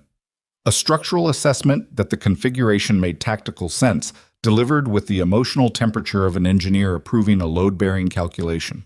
It was enough. The confrontation happened at 11 o'clock in the grand ballroom of Whitmore Hall, under the light of 18 crystal chandeliers and the scrutiny of every significant family in England. Holloway had arranged the evening to climax with a formal address, during which he intended to present his case against the Duke of Blackthorn before the assembled peerage, framing the dispute as a matter of aristocratic law and contractual integrity. He never got the chance to begin. Kaelin entered the ballroom from the east doors. Seraphine entered from the west. They converged at the center of the room, and the geometry of their approach, two separate trajectories arriving at the same point simultaneously, communicated something that no verbal announcement could have matched. This was not a duke defending a dependent. This was an alliance. Lord Holloway, Kaelin's voice cut through the murmur of 300 conversations with the precision of a blade through silk. You requested a public accounting. Here it is. The room went silent. Seraphine spoke first, not because Kaelin had yielded to her, but because the evidence was hers, and the story was hers, and the 5 years of documentation that she had accumulated while the world dismissed her as a disgraced gentlewoman belonged to her in a way that no one, not Kaelin, not Holloway, not the assembled lords of England, could claim or diminish. She laid it out with the systematic precision of an archivist presenting primary sources. Contract by contract, payment by payment. Each piece of evidence identified, contextualized, and connected to the larger pattern with the kind of analytical rigor that turned individual data points into an undeniable narrative. Holloway's debt acquisition strategy, his manipulation of vulnerable families, his purchase of judicial cooperation, his systematic deployment of Lady Rowe as a reputation destruction service, the marriage contracts that converted financial leverage into human ownership. The room listened, not with the passive attention of an audience watching a performance, but with the focused intensity of people who understood they were witnessing the live demolition of a power structure they had been living inside without fully recognizing its walls. Holloway stood in the center of the salon with his allies arrayed behind him, and for the first time since Kaelin had encountered him, the machinery behind the man's face was visible to everyone. The calculation, the cold mechanical assessment of diminishing options, the search for an exit that was narrowing with every document Seraphine presented. These are fabrications, Holloway said. His voice carried conviction, but his eyes did not. The desperate inventions of a woman who was offered an honorable marriage and chose to disgrace herself instead. Then explain this. Seraphine held up a single sheet of paper. A letter in your handwriting, dated 14 months ago, instructing Sir Marcus Whitfield to dismiss a fraud complaint against your syndicate in exchange for the forgiveness of £4,000 in personal debts. The letter includes specific case numbers, the names of the plaintiffs whose cases were dismissed, and a reference to 2 previous occasions on which the same arrangement was executed. Your handwriting has been verified by 3 independent analysts. The case numbers are a matter of public record, and Sir Marcus Whitfield is standing 6 feet behind you, looking as though he would very much like to be anywhere else on earth. Every eye in the room turned to Whitfield. The magistrate's face had gone beyond pale into a shade of gray that suggested his body was seriously considering the option of simply shutting down rather than continuing to operate under these conditions. Holloway did not look at Whitfield. He looked at Seraphine, and in that look, something shifted. The charm was gone. The calculation was gone. What remained was the raw, undisguised hatred of a man who had spent his entire career exploiting people he considered beneath him and was now being dismantled by one of them in front of the only audience that mattered. "You should have taken the marriage," he said. His voice dropped low enough that only the nearest circle of witnesses could hear it, and in that lowered register the real Garrick Holloway was finally audible. Not the charming financier, not the sophisticated power broker. The thing underneath, cold, mechanical. A man who processed human beings the way a mill processes grain, converting raw material into product without any awareness that the material had ever been alive. "You should have signed the contract and disappeared into the life I built for you. Instead, you chose to fight, and now everyone you care about will pay for that choice." Kaylin stepped forward, not between them, beside Seraphine. The positioning was deliberate and precise, not shielding her, standing with her. "Name the price, Holloway. Tell this room exactly what you intend to do. Be specific, be detailed. Let every lord and lady in this hall hear the operational methodology of a man who converts debt into human trafficking and calls it commerce." Holloway's face contorted. The control he had maintained for years, the smooth, affable surface that had allowed him to operate in plain sight while constructing an empire built on coercion, cracked along fault lines that had been accumulating pressure since the morning he was expelled from Blackthorn Keep. He looked at Kaylin. He looked at Seraphine. He looked at the room full of peers who were watching him the way witnesses watch a structure in the process of collapse, with fascination and horror and the instinct to step back before the debris field expanded. And then he reached inside his coat. The motion was fast. Not the practiced speed of a man trained in violence, but the desperate, convulsive speed of a man who has exhausted every other option and is reaching for the only instrument of power he has left. His hand emerged holding a pistol. Small, single shot, the kind of weapon a gentleman carried when he expected to need something more persuasive than words and less conspicuous than a sword. The room erupted. Screams, the crash of overturned chairs, bodies scattering in every direction with the panicked geometry of people who had never experienced genuine violence in a social setting and had no framework for processing its sudden arrival. Holloway leveled the pistol at Seraphine.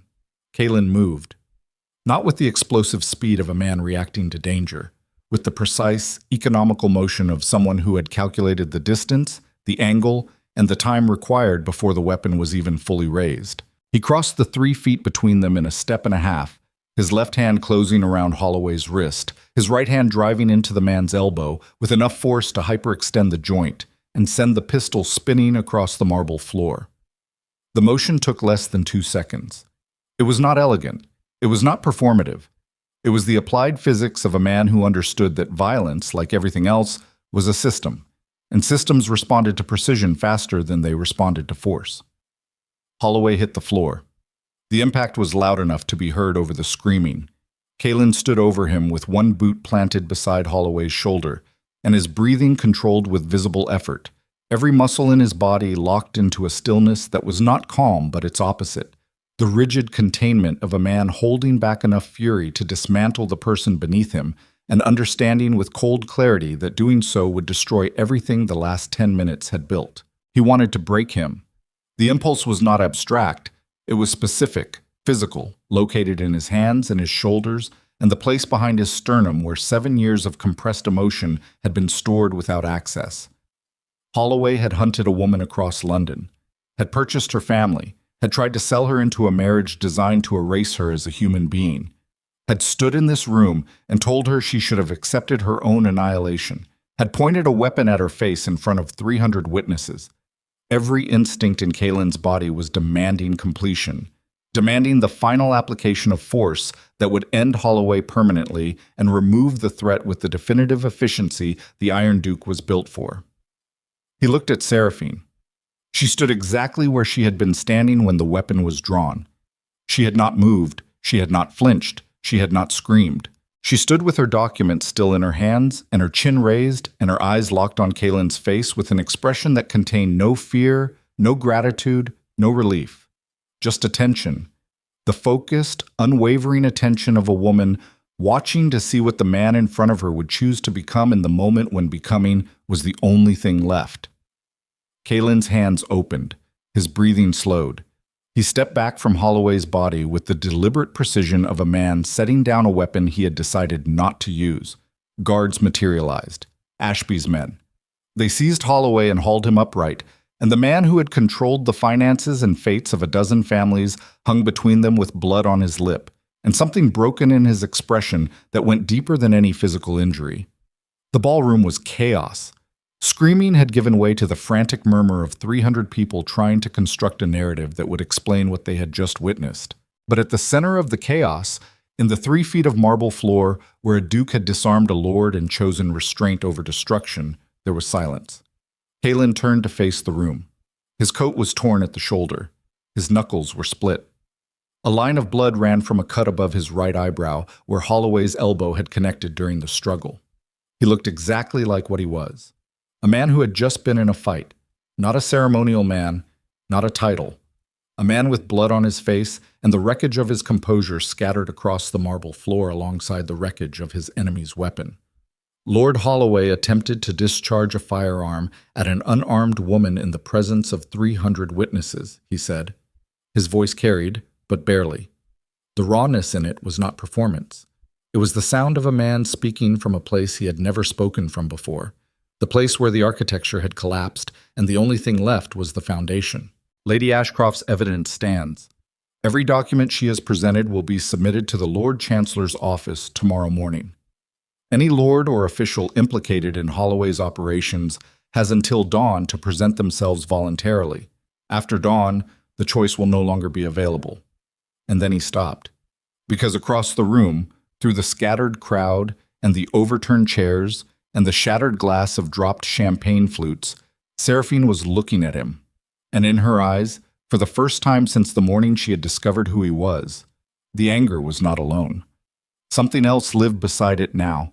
Something that did not have a name yet, that might never have a name, that existed in the space between fury and recognition the way dawn exists in the space between darkness and light. Not belonging to either, not yet ready to declare itself, but present. Unmistakably present, and standing in a ruined ballroom with blood on his face and his enemy on the floor and 300 witnesses who would carry this night's story into every drawing room in England, Kalen Ashbourne understood that the battle was over, but the war had just changed shape, because the thing he was fighting for now was not a duchy or a name or the institutional survival of a 600-year-old fortress. It was the right to stand beside a woman who had not yet decided whether he deserved to be there. And that decision, the only decision that actually mattered, was not his to make. The aftermath of Whitmore Hall took 11 days to settle into its permanent shape. Holloway was arrested before dawn. Not by Kalen's men.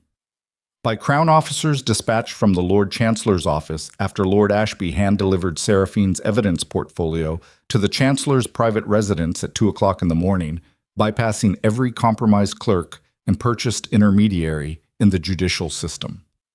The Chancellor, a man whose personal reputation for incorruptibility was matched only by his professional appetite for destroying people who corrupted his courts, read the documents in his study while his wife slept upstairs and his household staff pretended not to notice the armed riders assembling in the courtyard. By sunrise, warrants had been issued for Holloway, Whitfield, and 11 associates whose names appeared in the financial ledgers Seraphine had maintained for 5 years. Whitfield surrendered immediately, delivering a comprehensive confession that implicated 3 additional magistrates and a parliamentary secretary before his solicitor could arrive to advise silence. Lord Voss, the puppet groom, was found attempting to board a merchant vessel at Dover and was escorted back to London in a state of such thorough psychological disintegration that the arresting officers reported he had not spoken a coherent sentence since leaving Whitmore Hall. Lady Rowe vanished. Her townhouse was emptied overnight, her accounts closed, her correspondence burned. She resurfaced 6 months later in Vienna, operating under a different name, which was information Kalen filed without acting on because some predators removed from their native ecosystem simply ceased to be dangerous. Holloway himself was held in the Fleet awaiting trial. The formal charges filled 9 pages. Financial fraud, judicial corruption, coercion, conspiracy to deprive citizens of liberty through manufactured debt obligations, the attempted discharge of a firearm in a public assembly witnessed by 300 members of the peerage ensured that no amount of legal maneuvering could prevent the case from proceeding. The man who had consumed 6 families and built an empire on the systematic conversion of desperation into control sat in a stone cell and discovered what every predator eventually discovers when the machinery reverses: that the systems you build to trap other people are the same systems that trap you when the architecture fails. None of this brought Kalen peace. He returned to Blackthorn Keep on the 4th day after Whitmore Hall, riding through the iron gates at dusk with the cut above his eyebrow still stitched, and the bruising along his right hand still visible, and the particular exhaustion of a man who had won a war and could not feel the victory because the cost of winning had been extracted from a place where currency was not measured in political advantage. The fortress received him the way it always did: massive, indifferent. 600 years of accumulated stone and history and the concentrated weight of a legacy that would outlast any individual crisis, any individual duke, any individual life that passed through its corridors and mistook temporary residence for permanent importance. The iron banners hung motionless in the evening air. The guards walked their circuits. The machinery of governance continued functioning with the impersonal efficiency of a system designed to survive the people who operated it. Kalen walked through the courtyard, past the stables, past the armory, past the entrance to the great hall where he had revealed himself to Seraphine, and set in motion the chain of events that had led to a ruined ballroom and blood on marble and the sound of a pistol hitting the floor. He walked to the garden.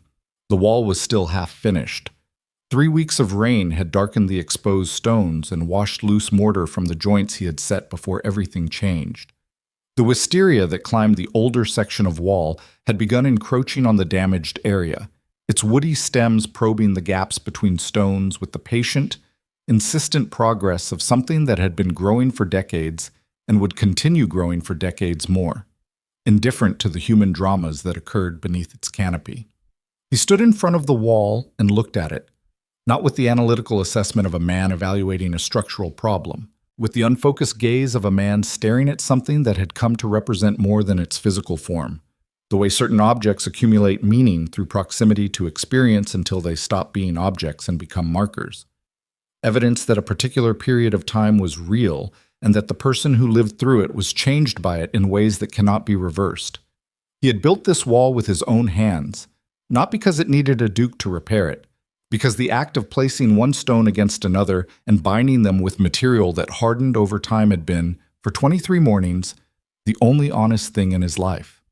Everything else, the disguise, the concealed identity, the strategic management of a woman he had no right to manage, had been construction of a different kind, calculated, instrumental, designed to produce a specific outcome. But the wall had been real. The mortar had been real. The woman who had stood beside him and told him his mixture was wrong had been real, even though neither of them had been using their real names, and the conversation they were having about lime and calcium ratios had actually been about something else entirely. Trust. The insane, irrational, structurally unsound decision to believe that another person will not use what you give them to destroy you. Every engineer knew that the strongest structures were the ones with no single point of failure, the ones designed so that no individual component could bring down the whole. Kalen had built his life on that principle.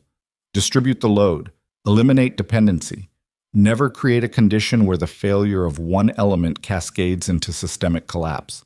And then he had stood in a ballroom with blood on his face and looked across a room at a woman holding documents in her hands and felt the entire load distribution system fail, because everything he was and everything he had built and everything he intended to become had consolidated into a single point, and that point was a person he could not control and did not want to control, and whose decision about whether to forgive him was the only structural element that mattered. That was not engineering. That was the opposite of engineering. That was standing in an unfinished building during an earthquake and choosing to stay inside because the person you wanted to be with was standing there too. He heard footsteps behind him.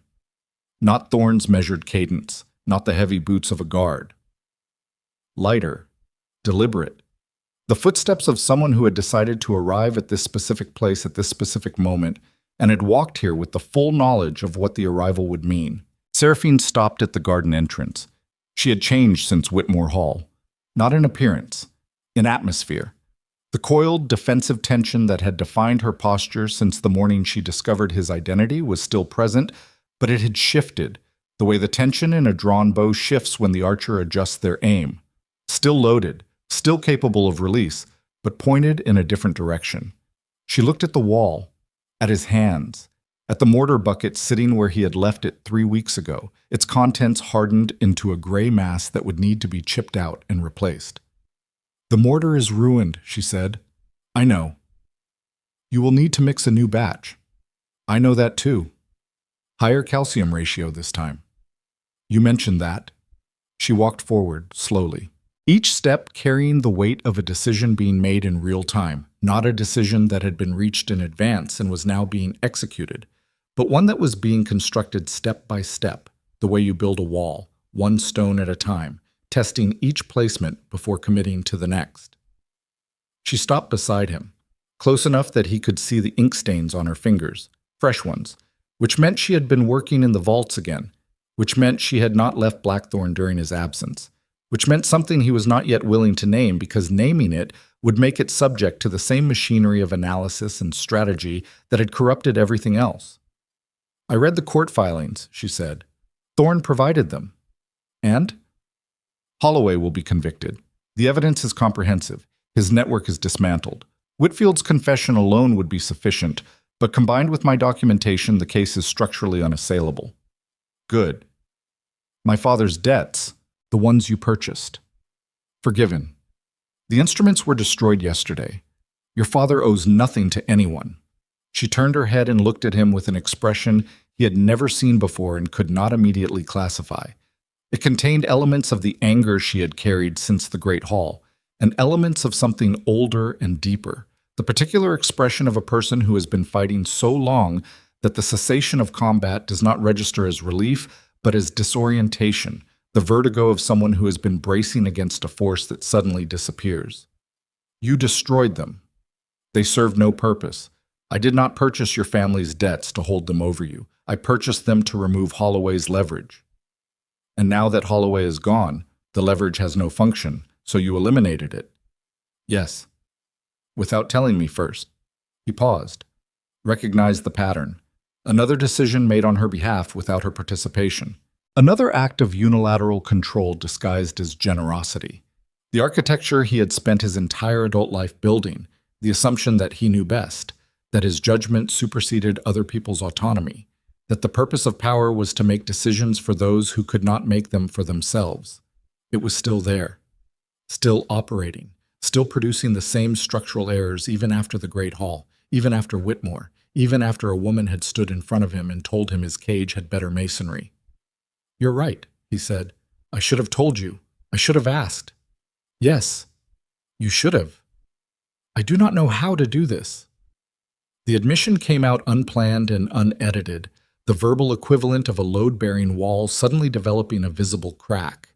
He heard his own voice and did not recognize it, not because the words were unfamiliar, but because the quality of the sound was wrong, too exposed, too unprocessed, the kind of raw, unfiltered speech that the Iron Duke had eliminated from his repertoire at the age of 20, because raw speech was vulnerability, and vulnerability was a point of failure, and points of failure were things you designed out of a system, not things you introduced into one.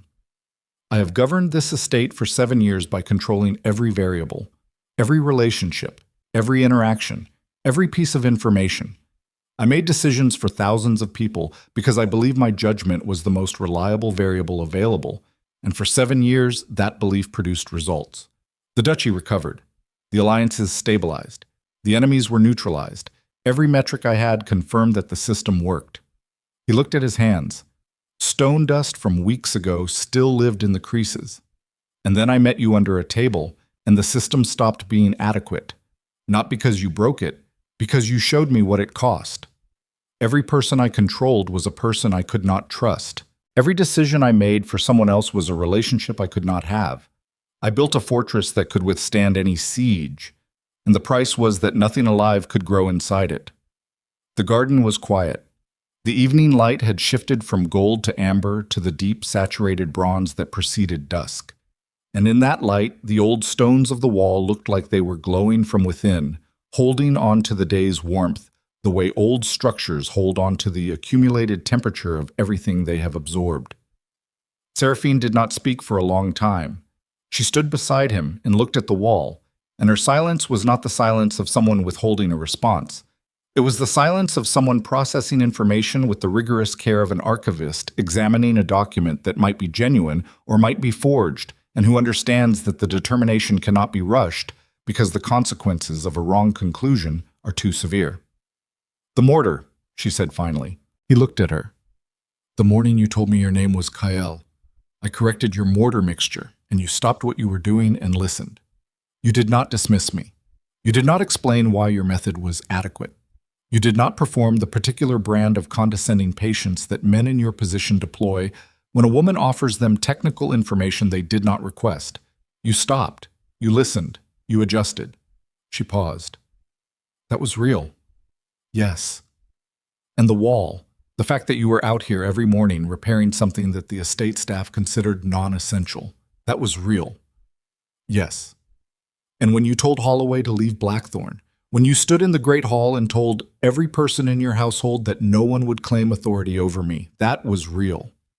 It was the most real thing I have ever done in that room. It was also the most destructive thing you have ever done in that room. You knew what it would cost. You knew Holloway would retaliate. You knew the political exposure. You did it anyway." "Yes." "Why?" He turned to face her fully. The question was not rhetorical. She was not asking for a performance. She was asking for the structural truth, the load-bearing element beneath every other element, the thing that, if removed, would cause the entire architecture to collapse because it was the thing everything else was built on. Because the man who walked into that hall had spent 7 years protecting a fortress he did not live in. He maintained it, he governed it, he defended it, but he did not live in it. He could not live in it, because living requires the specific kind of vulnerability that the system was designed to eliminate. And when I saw Holloway standing in my home, demanding the surrender of a woman who had done nothing except survive the machinery of men who believed they had the right to own her, the calculation changed.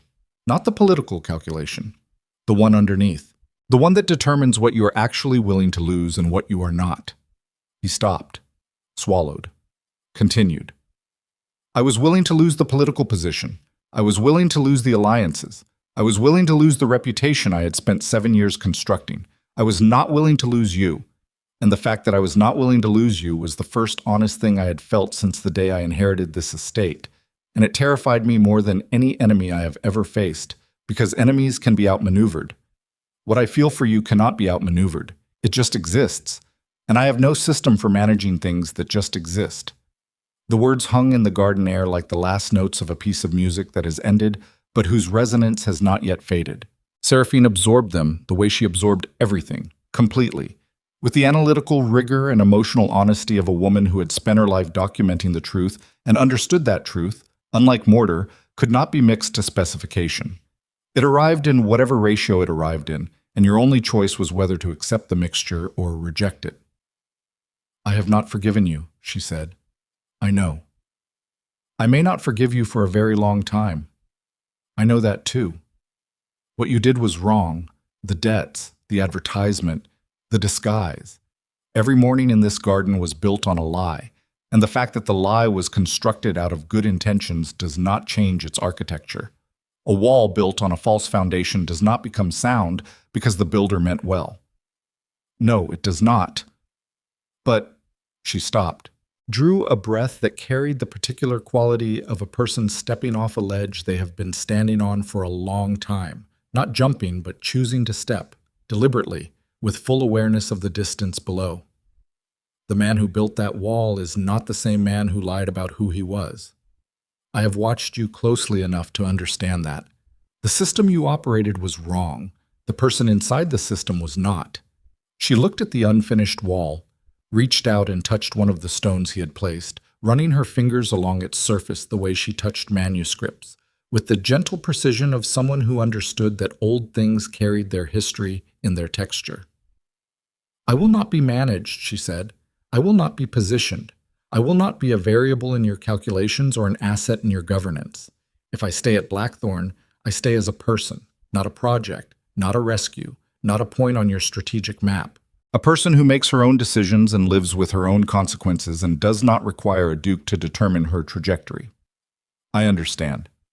I do not think you do. Not yet. I think you understand it the way you understand everything, intellectually, structurally, as a principle you can articulate and intend to follow. But understanding something and living it are different acts, and living it will require you to tolerate a kind of uncertainty that your entire personality is designed to eliminate. You're probably right. I am definitely right. The ghost of something crossed her face. Not a smile. Not yet. The precursor to a smile, the geological shift that occurs beneath the surface before the landscape changes. I will stay, not because you want me to, because the manuscript collection in Vault 12 is extraordinary, and I am not finished with it, and because the mortar on this wall needs someone who understands calcium ratios, and because the woman who arrived at this estate carrying a false name and a single trunk has spent 3 months discovering that the fortress she was hiding in contained something she was not expecting to find. What did you find? She looked at him. The anger was still there. The mistrust was still there. But they were no longer alone. They shared the space behind her eyes with something else, something that had been growing in silence the way wisteria grows, slowly, persistently, with the patient insistence of a living thing that will find its way through stone if given enough time. A man who repairs walls that no one else considers worth saving. The evening deepened around them.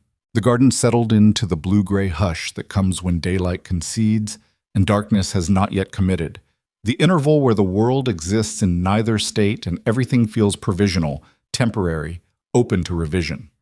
Kalen reached into his coat and removed the leather sketchbook. He had carried it for 3 months. Through London. Through Whitmore Hall. Through the worst political crisis of his life and the most dangerous confrontation he had ever survived. He held it for a moment, feeling its weight, the worn smoothness of its cover, the accumulated gravity of a woman's entire world preserved in drawings and marginal notes. He held it out to her. She stared at it. Her hand came up slowly. Her fingers touched the cover, and something moved across her face that was too deep and too old for any single word. The expression of a person being handed back a piece of themselves they had believed was lost permanently. "You kept it," she said. "I kept it the night I found it. I kept it every day after. It was the first thing I have held in 7 years that made me want to build something instead of defend something." She took the sketchbook, opened it to the first page. The drawing of her family's estate, the stone facade, the climbing roses, the gardens mapped with the obsessive precision of love made architectural. She looked at it for a long time. Then she closed it and held it against her chest the way she had held it the night she hid beneath a banquet table, pressed against her body like a shield made of paper and ink and the refusal to let go of something that mattered. "The estate," she said. "With the debts forgiven, my father can keep it. It is his, no conditions, no obligations, no strings that lead back to Blackthorn or to me. I want to restore it, the way you restore walls, properly, with the right materials and the right methods, and the patience to do it correctly, rather than quickly. Then restore it. I will need resources. You have resources. Your family's estate is solvent. The income from your father's holdings, properly managed, will cover restoration costs over 3 to 4 years. You have already calculated this. I calculated it the night I read your sketchbook. Occupational hazard. This time, the ghost became real. A small, reluctant, structurally significant smile that changed the geometry of her face the way a keystone changes the geometry of an arch, not by adding weight, but by redistributing it, transforming a collection of individual stones into a structure that could bear loads none of them could bear alone. Occupational hazard, she repeated. And in the way she said it, in the particular texture of the repetition, something shifted between them that could not be shifted back. Not forgiveness. Forgiveness would take time and evidence and the slow accumulation of proof that the man standing beside her had genuinely changed and was not simply performing change to achieve a desired outcome. What shifted was the possibility of forgiveness, the structural precondition, the foundation on which, if both of them were careful and honest and willing to tolerate the terrifying uncertainty of building something without a blueprint, something might eventually be built. They stood in the garden as darkness settled over Blackthorn Keep. The fortress rose around them, massive and ancient and indifferent to the small human drama playing out in its forgotten garden. The iron banners hung above the walls. The guards walked their circuits. The machinery of power continued its impersonal operations, maintaining the institution that had survived centuries of crisis and would survive this one too. But in the garden, in the space between the unfinished wall and the encroaching wisteria, two people stood side by side in the darkness and did not speak and did not touch and did not make promises they were not yet equipped to keep. They simply stood together, which was itself a kind of architecture, the most basic structural unit, two vertical elements bearing weight in parallel, not leaning on each other, not dependent, but close enough that the space between them had become a shared space, and the load they carried had become, imperceptibly and irrevocably, a shared load. Weeks passed, then months. Seraphine completed the manuscript catalog in Vault 12, producing a comprehensive index that scholars would reference for generations. She began a second project, documenting the architectural history of Blackthorn Keep itself, measuring walls, mapping foundations, recording the accumulated decisions of 6 centuries of builders who had each added their own layer to a structure that belonged to no single architect. Kaelin governed, but differently. The council meetings that had once been exercises in unilateral authority became something more complicated and more difficult, and eventually more effective. He asked questions he did not already know the answers to. He tolerated disagreement from advisors who had spent years learning that disagreement was career-ending.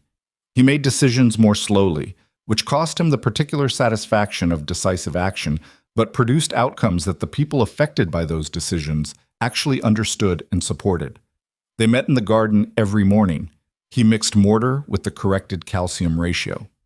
She watched, corrected, occasionally placed a stone herself, her ink-stained fingers fitting it into position with the precision of a woman who understood that the function of a wall was not to divide but to define, to mark the boundary between what was inside and what was outside so that both could be understood. The wall grew, slowly, one stone at a time, each one tested, adjusted, set in place with the patience of people who had learned that the things worth building could not be built quickly, because speed was the enemy of soundness, and soundness was the only quality that allowed a structure to survive the forces that would inevitably test it. On a morning in early spring, 6 months after Whitmore Hall, Kaelin stood in the great audience hall of Blackthorn Keep and addressed the assembled household. Not from the dais, from the floor. The carved chair on the dais remained empty behind him, and the choice of position, a duke standing among his people rather than above them, communicated something that no decree or proclamation could have matched. He announced that the governance of Blackthorn would be restructured. Tenant councils would be established. Estate decisions affecting villages and farms would require consultation with the people those decisions affected.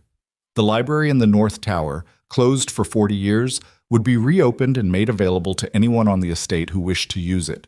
And the management of the manuscript collection, the architectural preservation program, and the restoration of neglected estate properties would be overseen by Lady Seraphine Ashcroft, who would hold the title of estate archivist, a position that had never existed at Blackthorn because no previous duke had understood that preserving the past and governing the present were not separate functions but the same function viewed from different directions. Seraphine stood beside him during the announcement, not behind him, not in front of him, beside him. The positioning was not choreographed. It was chosen by both of them, independently, arriving at the same place through separate decisions, which was how everything between them worked now. Not coordination, convergence. Two people moving through the same space with enough respect for each other's autonomy that when their paths aligned, the alignment meant something. After the assembly dispersed, after Thorne had catalogued the administrative implications, and Mrs. Drummond had begun reorganizing staff assignments, and the household had absorbed the reality that their duke had just voluntarily limited his own authority in ways that no Ashbourne had ever contemplated, Kaelin and Seraphine walked to the garden. The wall was finished. They stood in front of it. 12 feet of restored stonework, matching the original construction so precisely that only someone who knew where to look could identify the join between old and new. The mortar had cured properly. The calcium ratio was correct. The wisteria had already begun its slow migration across the repaired section.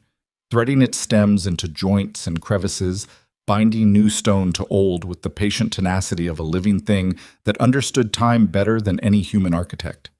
"It will hold," Seraphine said, "for another 400 years? At least." He reached into his coat and removed a small object. Not a ring, not a jewel, nothing with the conventional weight of romantic symbolism. It was the Ashbourne ducal signet, the iron and silver seal that had been pressed into wax on every official document issued by the estate for 6 centuries.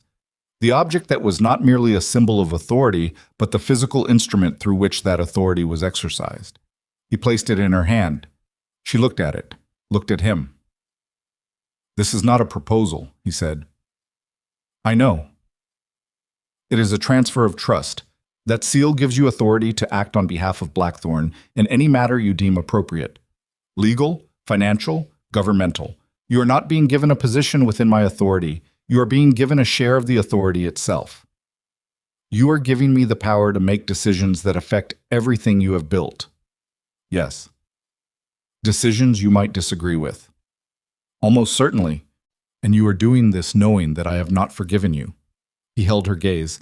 In it was everything the past 6 months had built, and everything the past 6 months had cost, and the accumulated weight of a man who had spent his entire adult life constructing systems of control and was now, deliberately and with full awareness of the structural risk, handing the most powerful piece of that system to a woman who had every reason to use it against him and whom he trusted with a certainty that went deeper than calculation, not to.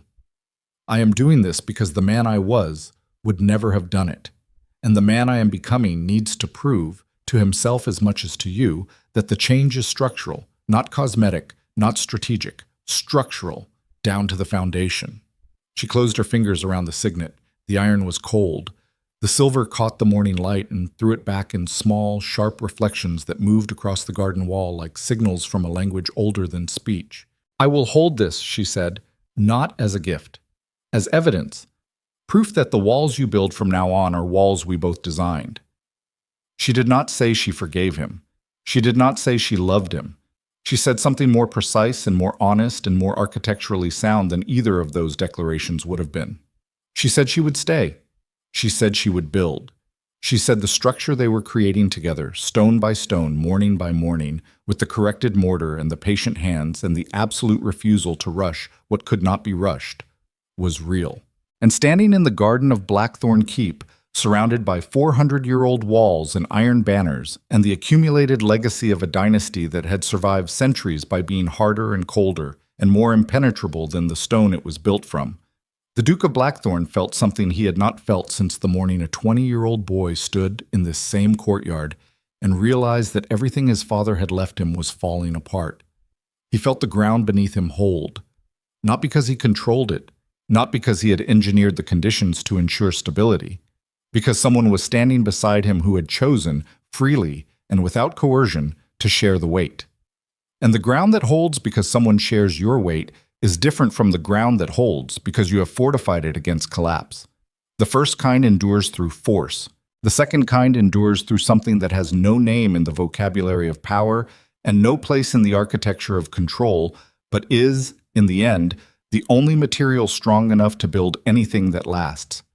The wisteria climbed, the stones held, the morning light moved across Blackthorn Keep the way it had moved for 600 years, indifferent and beautiful and certain, illuminating a fortress that had been built to withstand siege and was learning, slowly, one repaired wall at a time, that the things most worth defending were not the things you locked inside, but the things you let grow.